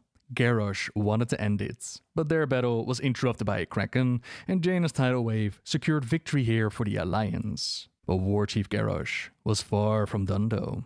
In his mind, he was simply thinking too small. It was no longer just about taking over Kalimdor. They had to crush the Alliance utterly, wiping their filth off the face of Azeroth. More ships, more weapons, more elementals and beasts and demons obeying their commands. Garrosh Hellscream, said Bane calmly. I ride now for Mulgore with my braves. There are far fewer of them than when I rode out to answer the call of the War Chief of the Hordes. My loyalty to the Horde is deep, and you cannot gainsay me on that. But know this, I fight for the true Horde, not one that utilizes methods both unnecessary and shameful. There must never be another Faramor, not if you wish the aid of Bane Bloodhoof. Garrosh stared at Bane with narrowed eyes and a slight smirk that Bane could not interpret. Duly noted, he said, as he gathered up the reins of his Kodo. Bane glanced at Vol'jin. The troll looked at him sadly and gave a nearly imperceptible shake of his head. Bane nodded slightly. He understood Vol'jin's reasoning. It was the same as Bane's own. Vol'jin needed to protect his people from the wrath of an offended Garrosh. A world war. As Bane headed west, toward home and the serenity of the rolling plains of his beloved Mulgore, he could not decide if Garrosh was mad with power or simply mad. After the cataclysm and the bombing of Faramor, a new land was discovered. I am pleased to report that the battle at sea goes well, War Chief. Our forces report decisive victories off the coasts of Daenerys and Tol Barad. Alliance blood spills. This pleases me, General. There's more. I received word that our southern fleet engaged an Alliance envoy. We chased the royal flagship until it ran aground. Aground? Where? Apparently they found a massive, uncharted landmass, shrouded by dense mists. And you let the Alliance get there first! Redirect the invasion fleet! General, you and your best veterans will pave our way. Storm the shore and paint this new continent red! And so, the eyes of Hellscream fell upon Pandaria, a land previously covered by mist, one waited to be conquered in the name of the Horde. People, resource and power, that is what the War Chief desired. Unknown to both sides was that Pandaria is actually infected with something called the Sha. It feeds on negative emotions, and bringing our faction war here, it was like offering them a banquet. Problems all across the land arose, problems that adventurers had to solve. Mix and mingle with the local Pandaren, until the War Chief himself Around 2 months later, he joined them and pushed on. Vol'jin, what are you doing here? Shouldn't you be on your island kissing frogs? The question is, what are we doing here? You bring this war to another corner of Azeroth, and I wanna know why.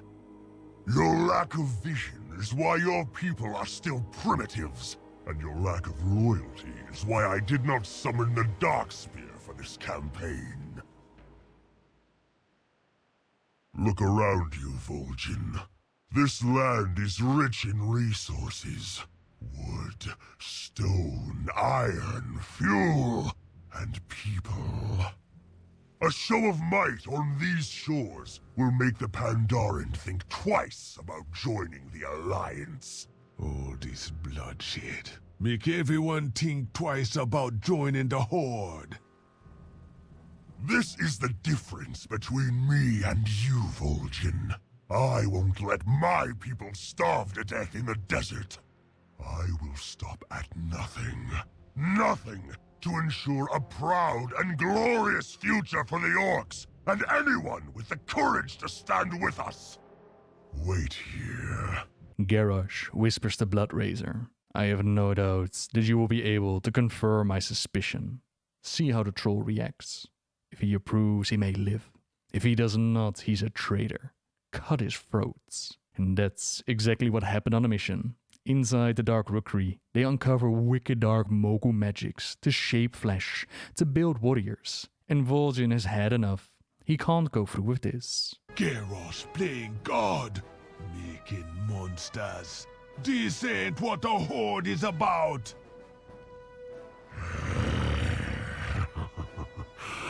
He knew you were a traitor! The War Chief will annihilate his enemies! The troll nearly lost his life here, but were able to fight a way out. He decides to lay low for a while, discover what it means to be a horde, to be a family, and eventually return for the Darkspear Rebellion. Before that moment, we saw the War Chief abuse the Blood Elves in the search of the Divine Bell. This ancient Mogu artifact, it allowed them to empower their warriors and strike fear into the hearts of their enemies. A weapon that Garrosh very much desired. One that the Alliance was keen to keep out of his hands. And at first, it seems like they're successful, able to track it down before the Horde got their hands on it. With the aid of Jaina, now leader of the Kirin Tor, they managed to hide the bell away, only for the Sun Reavers to be used by the War Chief and steal the mighty artifacts. Jaina finds out about this, and all hell breaks loose in Dalaran. The Purge of Dalaran they call it, but Garrosh didn't care. He got his prize, and as a bonus, the Blood Elves, who'd been thinking about leaving the Horde and rejoin the Alliance, they were now forced ever closer to Hellscream's Horde. We Sindori will take our future into our own hands. And get this damn thing out of my sight. Hellscream bought his treasure with the blood of my people. I hope it destroys him. My lord, you would make a fine war chief. It may come to that. Bring me my blades. The next move is mine. Horde heroes are invited to witness the ringing of the bell, Garrosh experimenting with its powers. But it does seem to be a bit too much for the warriors to handle. On top of that, Anduin Rin, he's been busy recovering the Harmonic Mallet, an artifact of Pandaren design to turn the chaos of the bell into perfect harmony. Die, whelp!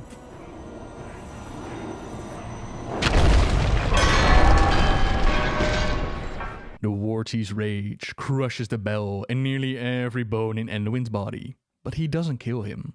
The prince is going to spend some time recovering, while the Alliance and the Horde, they deal with the threat of the Thunder King and realize that working together is way better than constantly trying to kill each other. Vol'jin, now healed up and a bit wiser, also makes his return, kicking off the Darkspear Rebellion. The time without their leader, it hasn't exactly been great for the Darkspear trolls. Even Goel can see that the time to clean up his mistakes has come. Together with Saurfang, who had promised to kill Garrosh if he led the Horde down a dark path, they went on ahead inside of Orgrimmar with the aid of Nazgrim.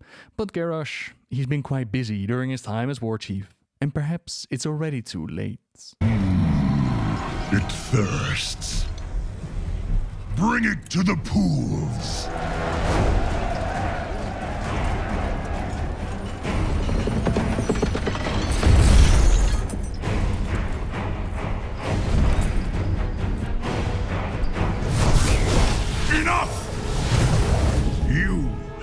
been rampant for far too long, Hellscream.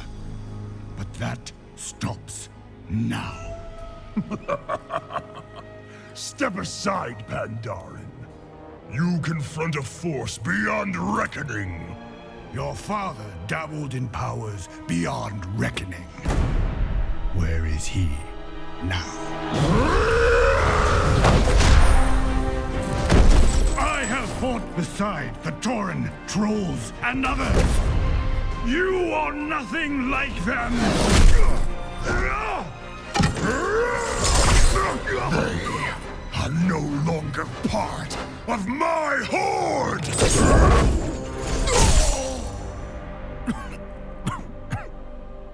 The world will hear of this. They will come for you. Yes, I'm counting on it. The armies of the world will come for me. And within my fortress, they will face all the terrible creatures I have wrought. The boundless power I have mastered. And one by one, they will fall at my feet.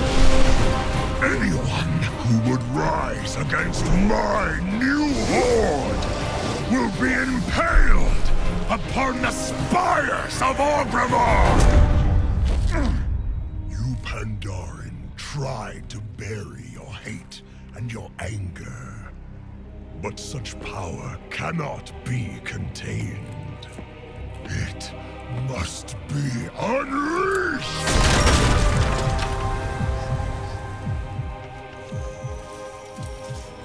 A time will come when you will answer for your crimes. I answer to no one!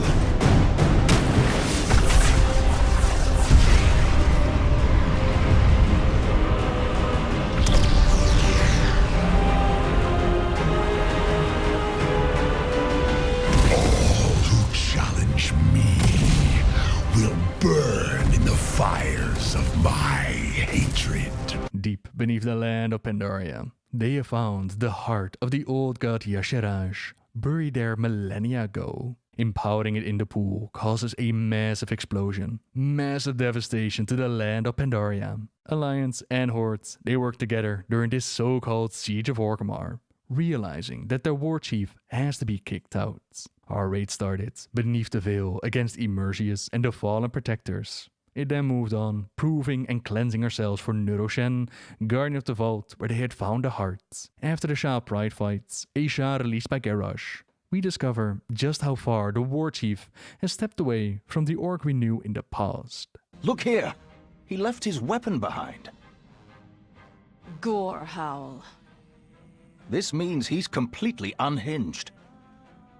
News to no one, Regent Lord. Gorhal, the blade of his father's father, replaced with Zalato, desecrated image of Gorhal. This weapon, it whispers to its wielder, which might make you wonder if by this point Garrosh was actually under the control of the old gods. But again, they have stated that he was not. Good or bad, at least his choices were his own. Choices that made some step away from him, while others they remained ever loyal, like Zayla riding atop Galagras, the last blood of Galakrons. It's the proto-drake that we defeat, while Zayla survives the encounter to fight another day. Atop the walls of Orgrimmar, General Nazgrim remains ever loyal to his war chief, but the gates can't hold against the Night Elf onslaughts. With the gates fallen, we find out exactly how far Garrosh and his horde have taken this. There are Fedamore citizens, presumably those evacuated before the bombing. They're found caged or used for target practice or forced to fight each other for the sake of their children. I can't! They took my children! I'm so sorry! Please, find my babies! Trolls are also hung up, tormented and used for target practice. At the auction house, goblins are forced to dance for the orcs' entertainment. G. Firepaw has been beaten nearly unconscious as they're trying to get information out of him on the gathered Pandaren artifacts. Even Gammon, who heroically held his ground against the Gorkron. he's been tied up. I, Gammon, will save us. After taking out the Dark Shamans Harum and Cardris, we join Gammon downstairs to confront Nascream. Despite loyal orcs like Eitric and Saurfang deciding to step away from Garrosh, Nascream will not, cannot let go of his duties to the war chief. Fiercely loyal to the hordes and bound by a rigorous code of honor and duty, Nascream will hold the line for his war chief until his dying breath. I die with honor. Lokar, Ogar. A more recent, but nonetheless fiercely loyal orc, that is Melkorok. When the war chief needed a volunteer to infuse with the power of Yasharaj, it was only natural that Melkorok would offer without hesitation. Already a force to reckon with before the infusion, he is now a massive hulking force. Beyond him, there are the spoils of Pandaria. Artifacts, weapons and treasures found in the land. Tuck the Bloodthirsty from the Isle of Giants. Siegecrafter Helix Blackfuse, the only goblin to satisfy Garrosh in his search for the engineer of the true hordes, creating monstrous, deadly weaponry like the Iron Star. Then the Paragons of the Kluxi, the mented bug-like race ever loyal to their old god Yasharaj, until all were conquered and overcome, and only War Chief Garrosh Hellscream remained. It is not too late, Garrosh. Lay down the mantle of War Chief. We can end this here, now, with no more bloodshed. Ha! Do you remember nothing of honor, of glory on a battlefield? You who would parley with the humans, who allowed warlocks to practice their dark magics right under our feet. You are weak. We are the Orcish Horde, the true Horde. We die, bloody and thrashing on the field of battle, like true orcs should. You are an orc no longer, and speak for none but yourself. You betrayed our people to forge your fragile alliances, and I will take great pleasure in tearing them apart. Then you have forced my hand. I will correct the mistake I made long ago. Spirits of the wind, the earth, the water, hear my call! Come to my aid! Fool! My dark shaman have twisted and tortured the elements for miles around. They cannot hear you now. Once again, you prove too weak and powerless to do anything. Never powerless, Garrosh. And never alone. So, you wish to face off against a real orc war chief. So be it. I, Garrosh, son of Grom, will show you what it means to be called Hellscream. Anger, hatred, fear, they are weapons of war. The tools of a war chief.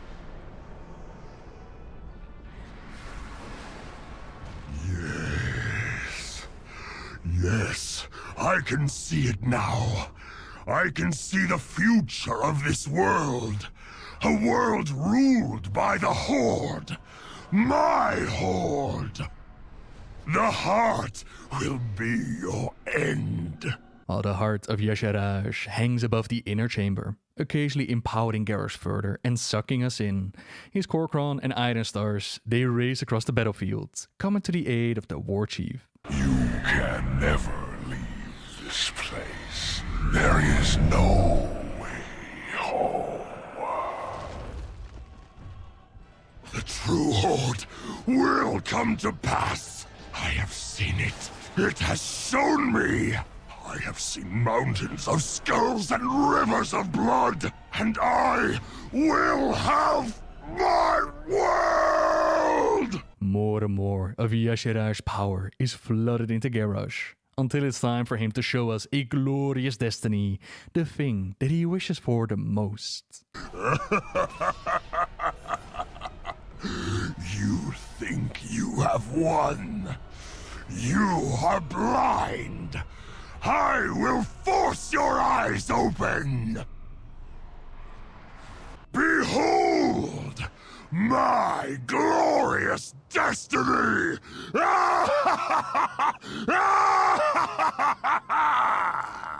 And while he fought very hard to bring that dream of his horde to life, the world, the other factions amongst the hordes, they disagreed. Disagreed with his vision and his methods. Garrosh is kicked out of the mantle of war chief, while the heart of Sargeras is completely drained. No! This world is my destiny. My destiny. You disappoint me, Garrosh. You are not worthy of your father's legacy.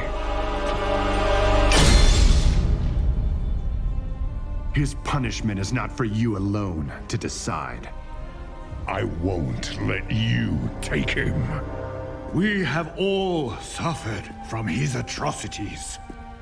My people, more than any other. Let him stand trial in Pandaria. There, we will mete out justice for all.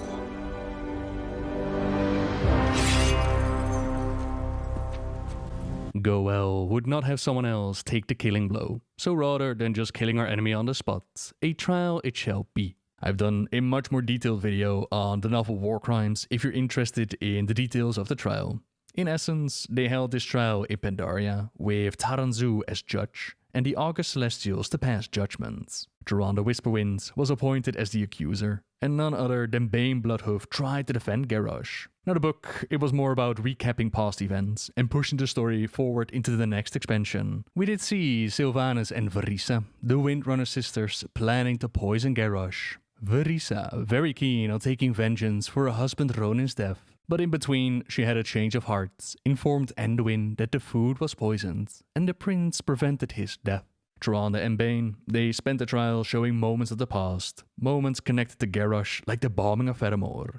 But again, the trial itself, it didn't matter much, as the August Celestials, they would have chosen for imprisonment anyways. Only where there is life, can there be change. Which the book, it oddly enough makes you believe could be a possibility, that there could be hope for Garrosh, that this might not be the end of his story. The former war chief had quite a few conversations with Anduin about their nature, who they are, what choices they've made along the way. While reading this, I was really hoping that Garrosh could go through more character growth, and in an interview, Christy Golden actually mentioned that had Kairos not approached him with their schemes, we might have seen a different Garrosh. Of course, there's also the behind-the-scenes bit of different teams working on his story, having different visions for the character, a different end destination. All that said though, change would not be his fate. At the end of the trial, Garrosh is given a chance to speak. He says, and Prince Anduin Rin, who by all rights should be foremost amongst those clamoring for my death, has chosen to spend hours in my company. I attempted to slay him in a brutal, cruel and painful manner. And what does he do? Garrosh shook his head, as if in disbelief. He speaks to me of the light. He tells me he believes that I can change. He has shown me kindness when I offered hatred and violence.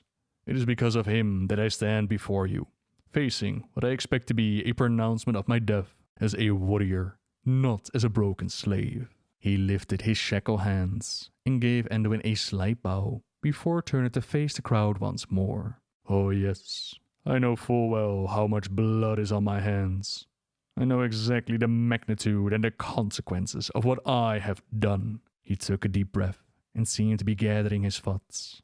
Anduin leaned forwards, not wanting to hope, but hoping wildly, beautifully anyway. And now, here at this moment, when I am free to speak my mind and heart, I tell you true. I regret.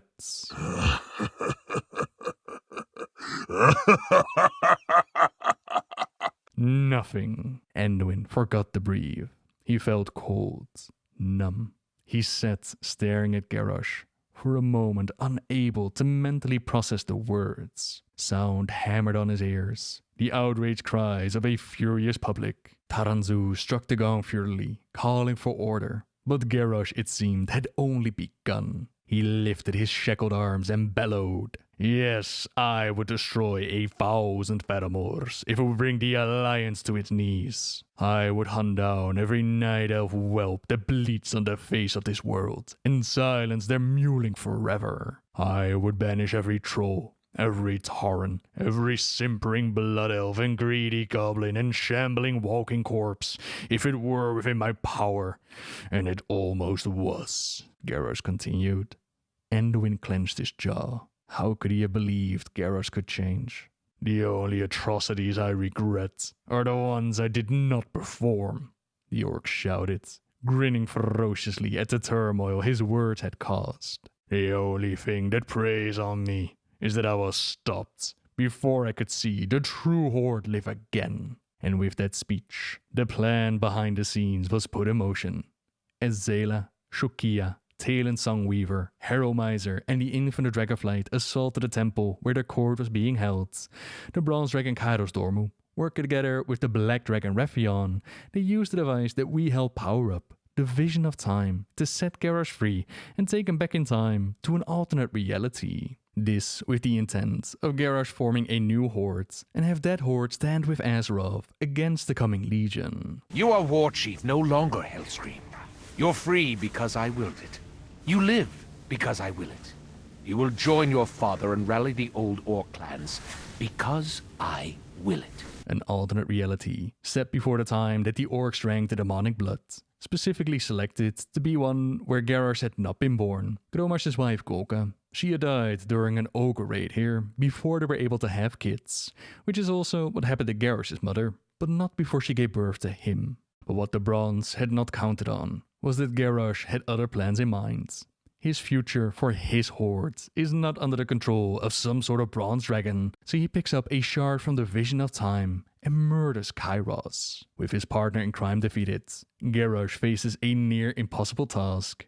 The task of convincing this alternate version of his father and the Warsong clan of the future that he knows. He jumps into a pit where the Warsong clan has their Makrogan, not Makora, but Makrogan, a way for the Warsong to prove their worth. It's not necessarily a duel to the death, it is more a duel of will, although sometimes accidents do happen. Garrosh, still chained up and a pure outsider to the Warsong clan, he tries to convince Gromash to listen to him without telling who he actually is. Gromash Hellscream, I have traveled far and sacrificed much to stand in front of you. I am here to defy what fate has dictated for you and all orcs. Slavery, the loss of our souls, and everything that makes us great. At first, Gromash laughs at his face and declares him to be a lunatic. But Garrosh has to convince Grum. He explains to the chieftain that the path of Warsong slavery will not come from war or defeat. Your fate will be accepted freely and gladly, he said, raising his voice. And it will be you, Gromash Hellscream, who will insist on being the first to tie yourself to the orcs' new masters. The rest will follow. We will never recover. Now Garrosh had insulted Grum's honor, and Warsong mercy only goes so far. The 4 guards that were holding him are told to duel Garrosh, and he manages to win chains and all. This gives him the chance to talk to Gromash and explain more about his motivations. He shows him the shard taken from Kairos, and guesses that the elements at the Stones of Prophecy, the same place where Thrall had told him the full truth about his father, that there they will be able to show Gromash the future. They travel to the location. And on the way, Garrosh explains more about his plans of conquest. His plans with these orcs. Bringing together the clans is not going to be easy, but the spoils of war will convince them. Once they reach the stones, the Elder Zanuck already knows that they're coming. The elements have been rising up since they can feel that Garrosh does not belong here. The Elder treats Gromash with respect, but gives Garrosh nothing but venom. He goes as far as to deny Garrosh access to the stones. Garrosh doesn't mind, as long as Gromash is allowed entry. The stranger believes the fate of this world rests upon my choices, Gromash said, lifting the glass while standing inside the stone circle. He also claims the proof lies within this. Prove him wrong and he will die here. Show me the truth, one way or the other. The elements respond, and Gromash is picked up by a great swirl of air. Inside, he sees the truth of Garrosh's words. He sees how the Horde is formed, how they slowly turn green, how the powers of the warlocks are embraced, and how Gul'dan offers them the demon blood. He sees how the events took place in our time, and how he himself steps up to be the first to drink. Gromash was told by Garrosh that he did this not because he was weak, but because he would not let any other orc take such a risk first. And this was a lie, although perhaps a lie Garrosh told himself to make his father look better, but a lie nonetheless. The truth is that Gromash wanted to be the first, because none would be stronger than him, not for a moment. He would never be weak. The visions continued as Gromash saw his future unfold. But in the meantime, the Elder saw the same visions as Gromash. He was terrified to realize the future. And at first, Garrosh was being very kind to the old orc, but then the orc realized what their future could become. Peace. They might see peace. You see, the visions did not stop with just the bad part of the Horde. They continued showing Thrall and the new Horde he tried to build. Hellscream can bear it. He can overcome it. The corruption will not be the end. Tears streamed down Zanak's face. His voice laced with joy and hope. One world in ruins, but the other stronger than ever. Hellscream's sacrifice saves us all. You've seen it. Garrosh had seen this future before, and does not like it. Thrall's vision of the Horde, one trying to aim at peace with the Alliance, it's the precise thing that Garrosh had turned his back on when he became War Chief, and he does not want that future to happen. He wants this Horde to become conquerors and take Azeroth for him. So, he places his hand over the old orc's mouth and nose, and slowly suffocates the life out of him. Now Zanak won't be able to influence Gromash. Garrosh then quickly makes his way to his father, tells the guards to pull him out of there, to end the vision before Gromash knows too much, before he finds out about Thrall and the rest of the story. He lies to him about the Elder Shaman being killed by the vision, fearing that the same could have happened to Gromash, with only half the story in his mind. Gromash agrees to Garrosh's plans of invading Azeroth. It's not going to be easy, and they only have a few months, but they will have to convince the rest of them to not touch Gul'dan's so-called gifts.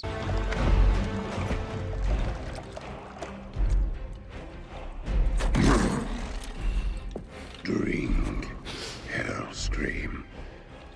Claim your destiny. You will all be conquerors.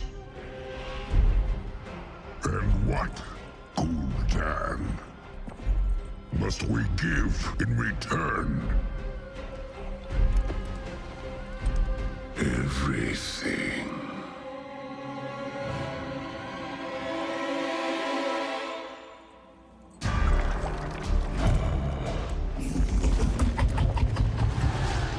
You would reject this gift.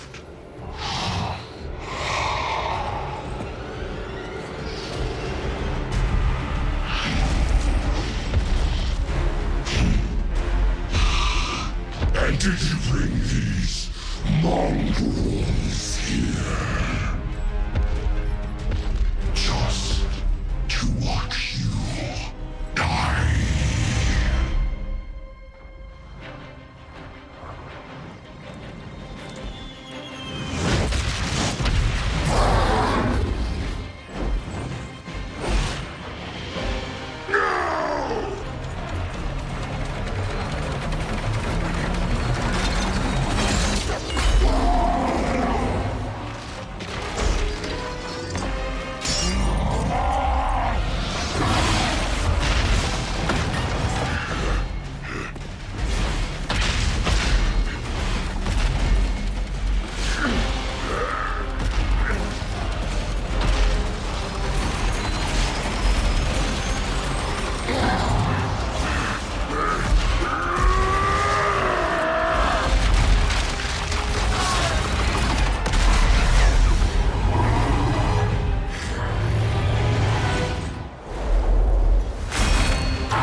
slaves!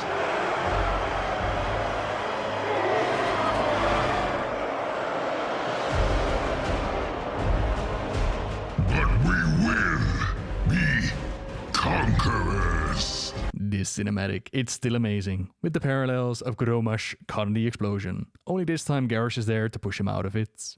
This was not their destiny. This is a different horde. This is the Iron Horde, gathering the clans and receiving quite a few technological upgrades from the visiting Garrosh. Garrosh would be the war chief of the Iron Horde, while Garrosh he became the leader of the Warsong clan.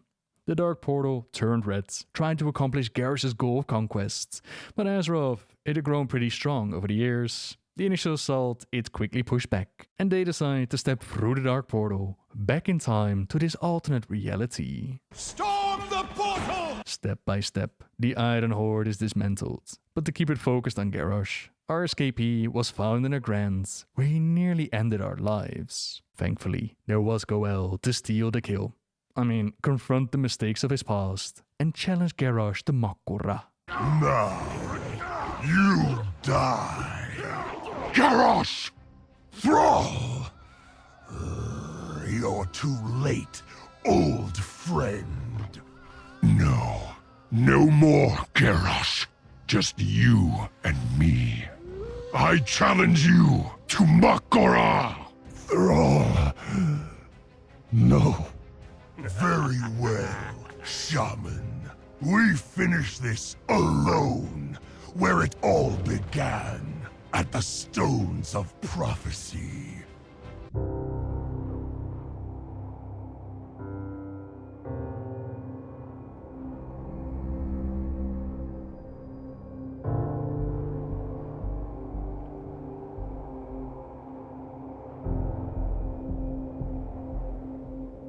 You must answer for your crimes, Garrosh.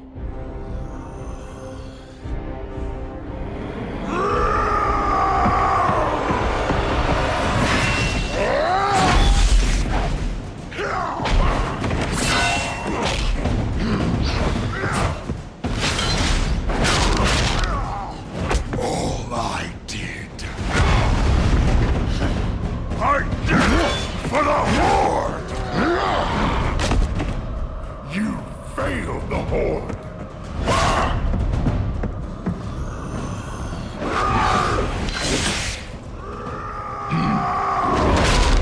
You made me war chief! You left me to pick up your pieces! You failed me!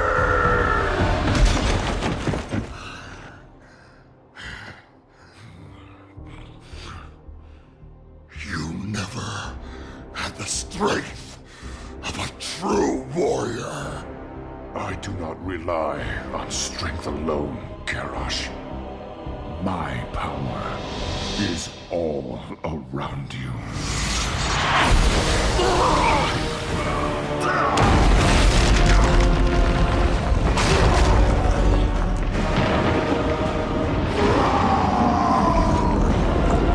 You made me what I am. No. You chose your own destiny.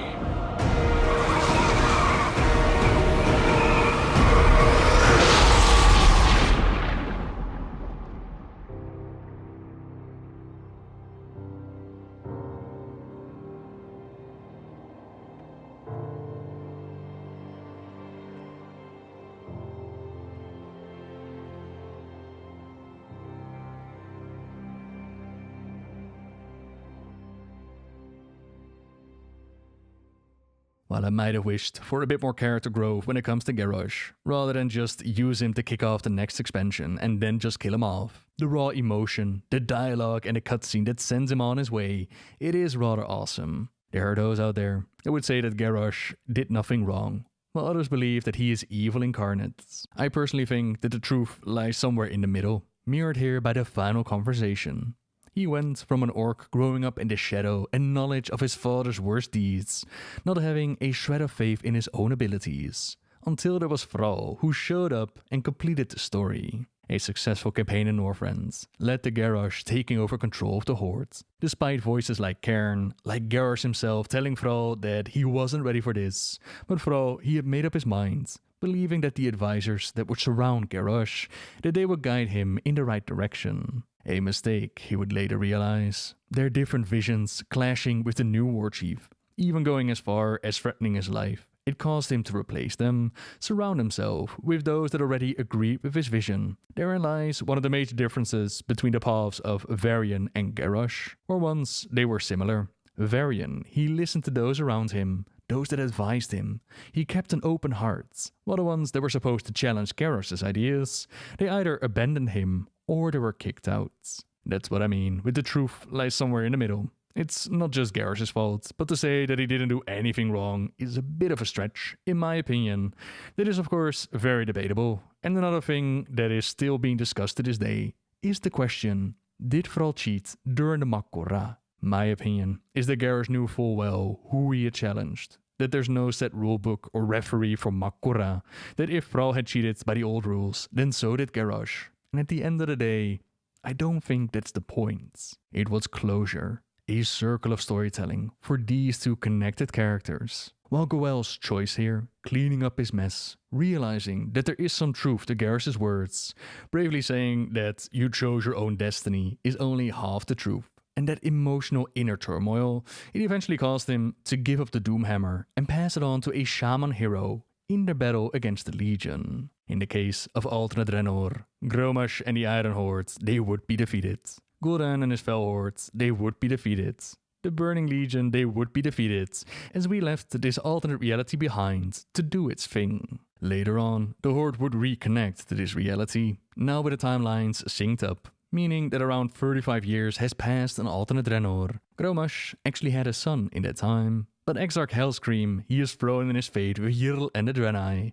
A war is going on between the Magyar orcs and the Holy Draenei. During the recruitment scenario, we sadly didn't see this alternate child of Grommash, only his sacrifice. So perhaps in the future, if they do decide to return to the storyline, we'll dive deeper into what's happening on alternate Draenor. We might find out more about this alternate Hellscream. In the case of our Garrosh, he's been deemed as one of the worst possible incarnations of himself by the Bronze Dragons. In countless potential timelines, he was seen as a great hero to his people. Some called him the Horde's greatest war chief. And despite judging our Garrosh like that, even now, people still see him as a hero. Not a thrall as a war chief. Not one to beg and crawl for peace, but one willing and able to claim what the Horde needed, by any means necessary. I am the war chief of the Horde! Respect my authority! Not all orcs are born a warrior. Some need to fight for every bit of strength and skill that they can get. Draka as a child was very weak. She was pale, she was fragile, she coughed a lot. All in all, she was lucky to have been born within the Frostwolf clan. If she was born in a different clan, the Blackrock clan for example, then she would have been drowned at birth. Thankfully that was not the case, and she was allowed to grow up with her parents named Kelkar and Zura. One day, the Frostwolf clan had a guest. Black Hand of the Blackrock clan, who was there to discuss hunting rights. That day a fire broke out and young Draka, although small and weak, she tried to help her people. Instead of actually helping, she got in the way and Black Hand noticed how weak she was. He told Garad, chieftain of the Frostwolf clan, that she should have been drowned at birth, and Garad told him that this was not their way. After putting out the fires, Garad paid a visit to Draka's home and told her mother that they had to move to the outskirts of the encampment. The closer someone lives to the center of the camp, the higher their honor, and a child like Draka was dishonoring not just her family, but the whole Frostwolf clan.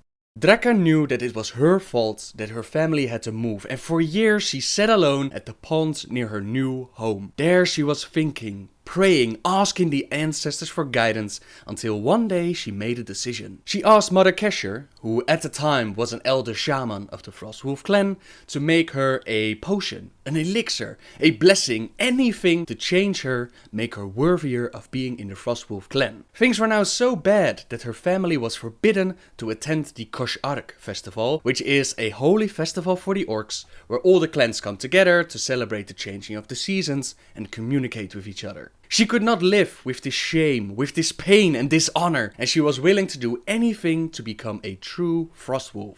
Mother Kesher communicated with the ancestors and they told Draka that there was a way. A small, dangerous, possibly deadly chance that she could change. Draka at this point didn't care anymore. She would rather die trying to become something proud and worthy than to simply exist, being no help to anyone. The challenge given to her was to collect 3 items. A warrior needs speed and grace, so she had to kill a windrock with her own hands and bring back a wing feather. A warrior needs the support of her clan, so she had to bring back the horn of a talbuk, a herd creature devoted to one another. A warrior needs strength and determination, so she had to bring back the fur of a cleft hoof. As I said at the start, not all orcs are born warriors, and Draka had no training, no hunting skills, no surviving skills. She had to find her own way in the wild, and although physically she wasn't the strongest, she was damn smart. She figured out how to make a shelter, how to build a fire, how to catch her own meal, and once she had figured that all out, it was time to take on the challenge given by Mother Kesher. She first faced off against the mighty Windrock, and she'd realized that every night this mighty bird went back to his nest within the Terrakar forest, so she waited it out and used the element of surprise to emerge victorious. Next was the Talbuk, and she realized that the strength of a Talbuk was not based on their individual strength, but because they fought together. She observed the herd for a while and she came up with a plan where she would snag out one out of the group and quickly kill it before the others even realized what had happened. She then remembered the lessons of her mother, made herself as big and scary as she could, and she scared off the rest of the herd, claiming her prize. Her final target to kill was the mighty Clefhoof, who was far stronger than the Talbuk or even the Windrock. She realized she'd have to come up with a plan and use all of her skills that she'd learned. She tied a rope around herself and taunted one of the mighty beasts. This enraged the beast and it started to charge towards her, but she managed to make him fall off the cliff while she safely hung by her rope. Now all she had to do was climb back up the mountain, make her way down and claim the final ingredient.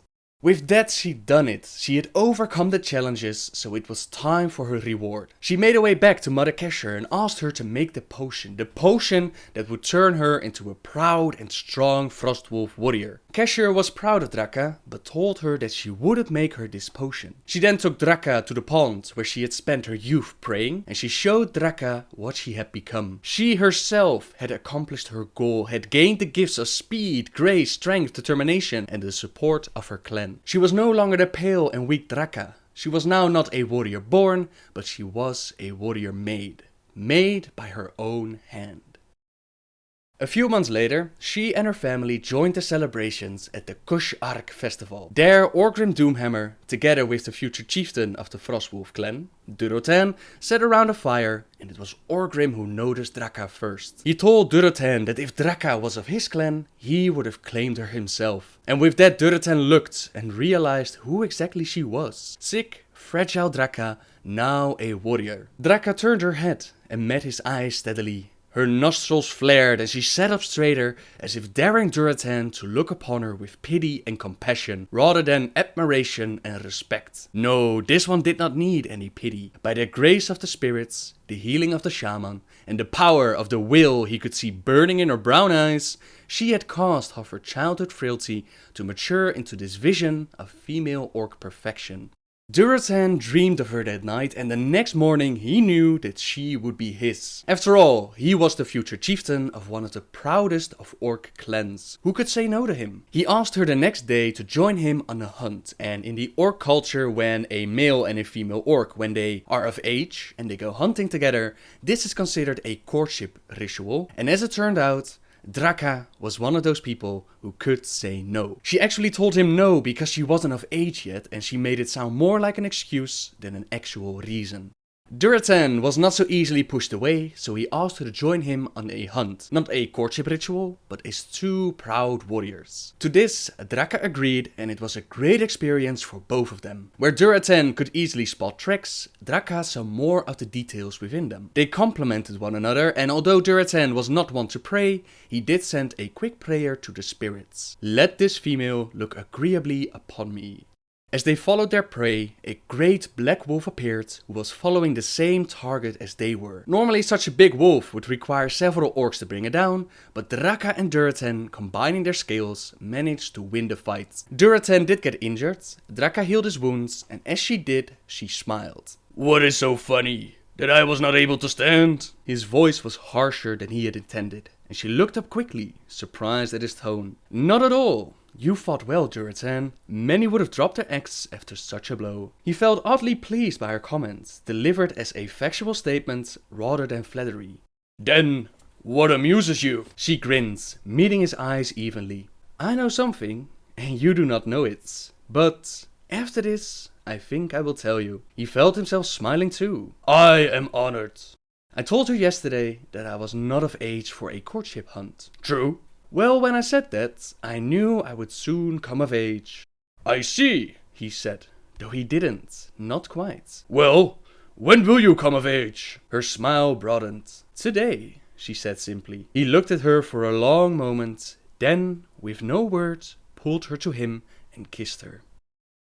And so, Draka and Durotan became mates. Durotan became chieftain, and Draka stood at his side. After this moment, darker times followed, where Kil'jaeden found out that the Draenei were hiding on Draenor, and he manipulated the orcs into doing his dirty work. As all of these changes were happening, like the forming of the Horde, trading shamanism for fel magic, magically aging their children, Draka and Durotan were powerless to stop it. They wanted to, but to speak out or try and change anything would have meant certain exile out of the Horde, and with exile came death. Durotan had a duty to his people, and Draka remained at his side. When all was said and done, when Kil'jaeden believed the Draenei to be dead, he left the orcs to their fate. Their planet was corrupted, dried out, and they had to do something. It was at that moment that Medivh, under the influence of Sargeras, contacted Gul'dan and told him about Azeroth and how to make a portal to it. On that day, where they opened the portal, they summoned all of the Horde to the location now known as Hellfire. In front of all of them, a young Draenei child was standing at the gates. Draka told Durotan that she had seen children slaughtered in battle, and although she couldn't condone it, she could see how it happened amongst the heat of battle, but surely they wouldn't ritually slaughter a child like this. She was wrong. Very, very wrong. This was exactly what Gul'dan was going to do, and as he slit the throat of this young Draenei, Durotan screamed no. The word was ripped from Durotan's lips. Everyone turned to stare at him. He surged forward. If this new venture was opened by the blood of an innocent child, no good could come of it. He did not make it 3 steps before he was tackled and went down hard on the sun-baked earth. The instant it happened, he heard Draka utter her war cry and the clang of metal on metal as she charged. Chaos erupted. He struggled to his feet and beheld the crumpled form of the child. Blue blood spurted from his slashed throat. "Gul'dan, what have you done to us?" Durotan shrieked. But his protest was lost in the roar of an enraged mob of orcs. The Frost Wolves had sprung into action to defend their chieftain, and the shouts of battle were almost deafening. Durotan's breath was knocked out of his lungs as his attacker, he could not tell from what clan, resumed the fight. In defense, Durotan lifted his axe and swung. The other dodged, moving more swiftly than Durotan had expected, came up and... The tenor of the cries abruptly changed as the earth rumbled beneath their feet and a deep piercing sound shuddered along their bones. The fighting stopped, and as one the orcs turned to gaze at the portal. Moments before, one could look into the area outlined by the pillars and simply see more of the Hellfire Peninsula. Now there was a blackness and a swirl of stars, as if one were looking into a night sky gone mad. Even Durotan's eyes were riveted on the sight. As he watched, the blackness shimmered and reformed itself into a scene that both startled and puzzled him.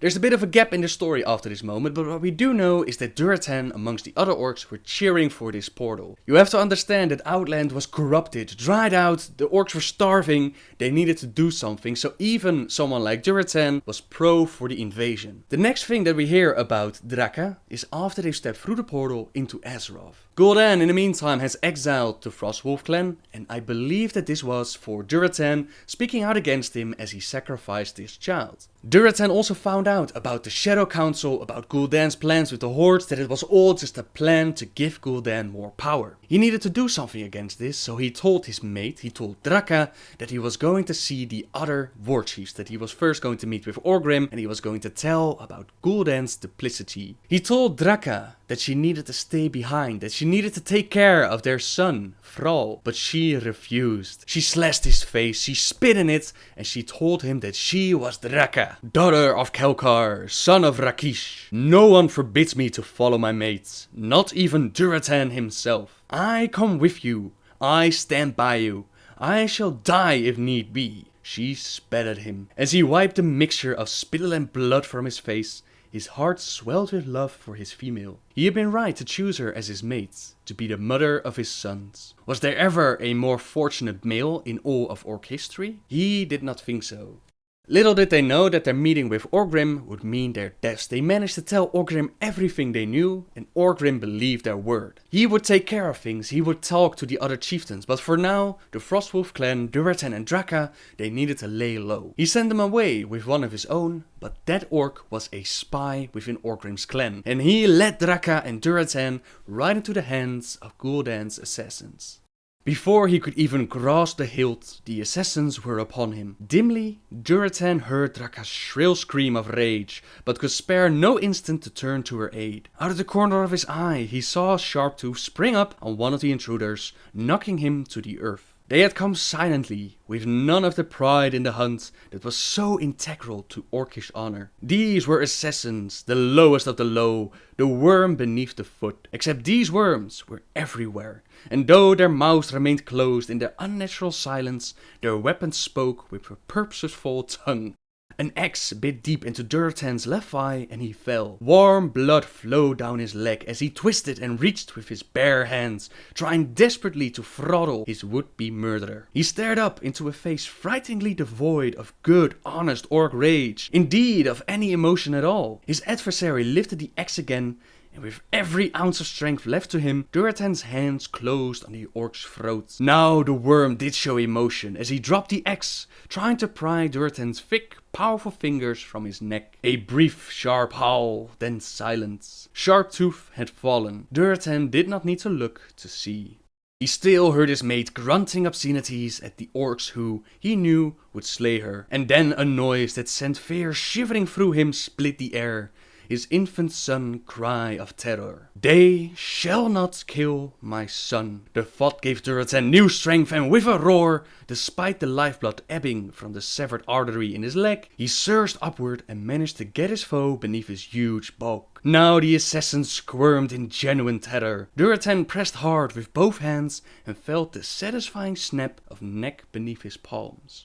No, the voice belonged to the treasonous guard, the orc who had betrayed them. It was high, humanish with fear. No, I'm one of you. They are the target. Durotan looked up in time to see a huge assassin swing a blade almost bigger than he was in a smooth, precise arc. Doomhammer's personal guard didn't stand a chance. The sword sliced cleanly through the traitor's neck, and as the severed, bloody head flew past him, Durotan could still see the shock and surprise on the dead guard's face. He turned to defend his mate, but he was too late. Durotan cried aloud in fury and raw grief as he saw Draka's still body, hacked almost to pieces, lying on the forest floor in a widening pool of blood. Her killer loomed over her, and now turned his attention to Durotan.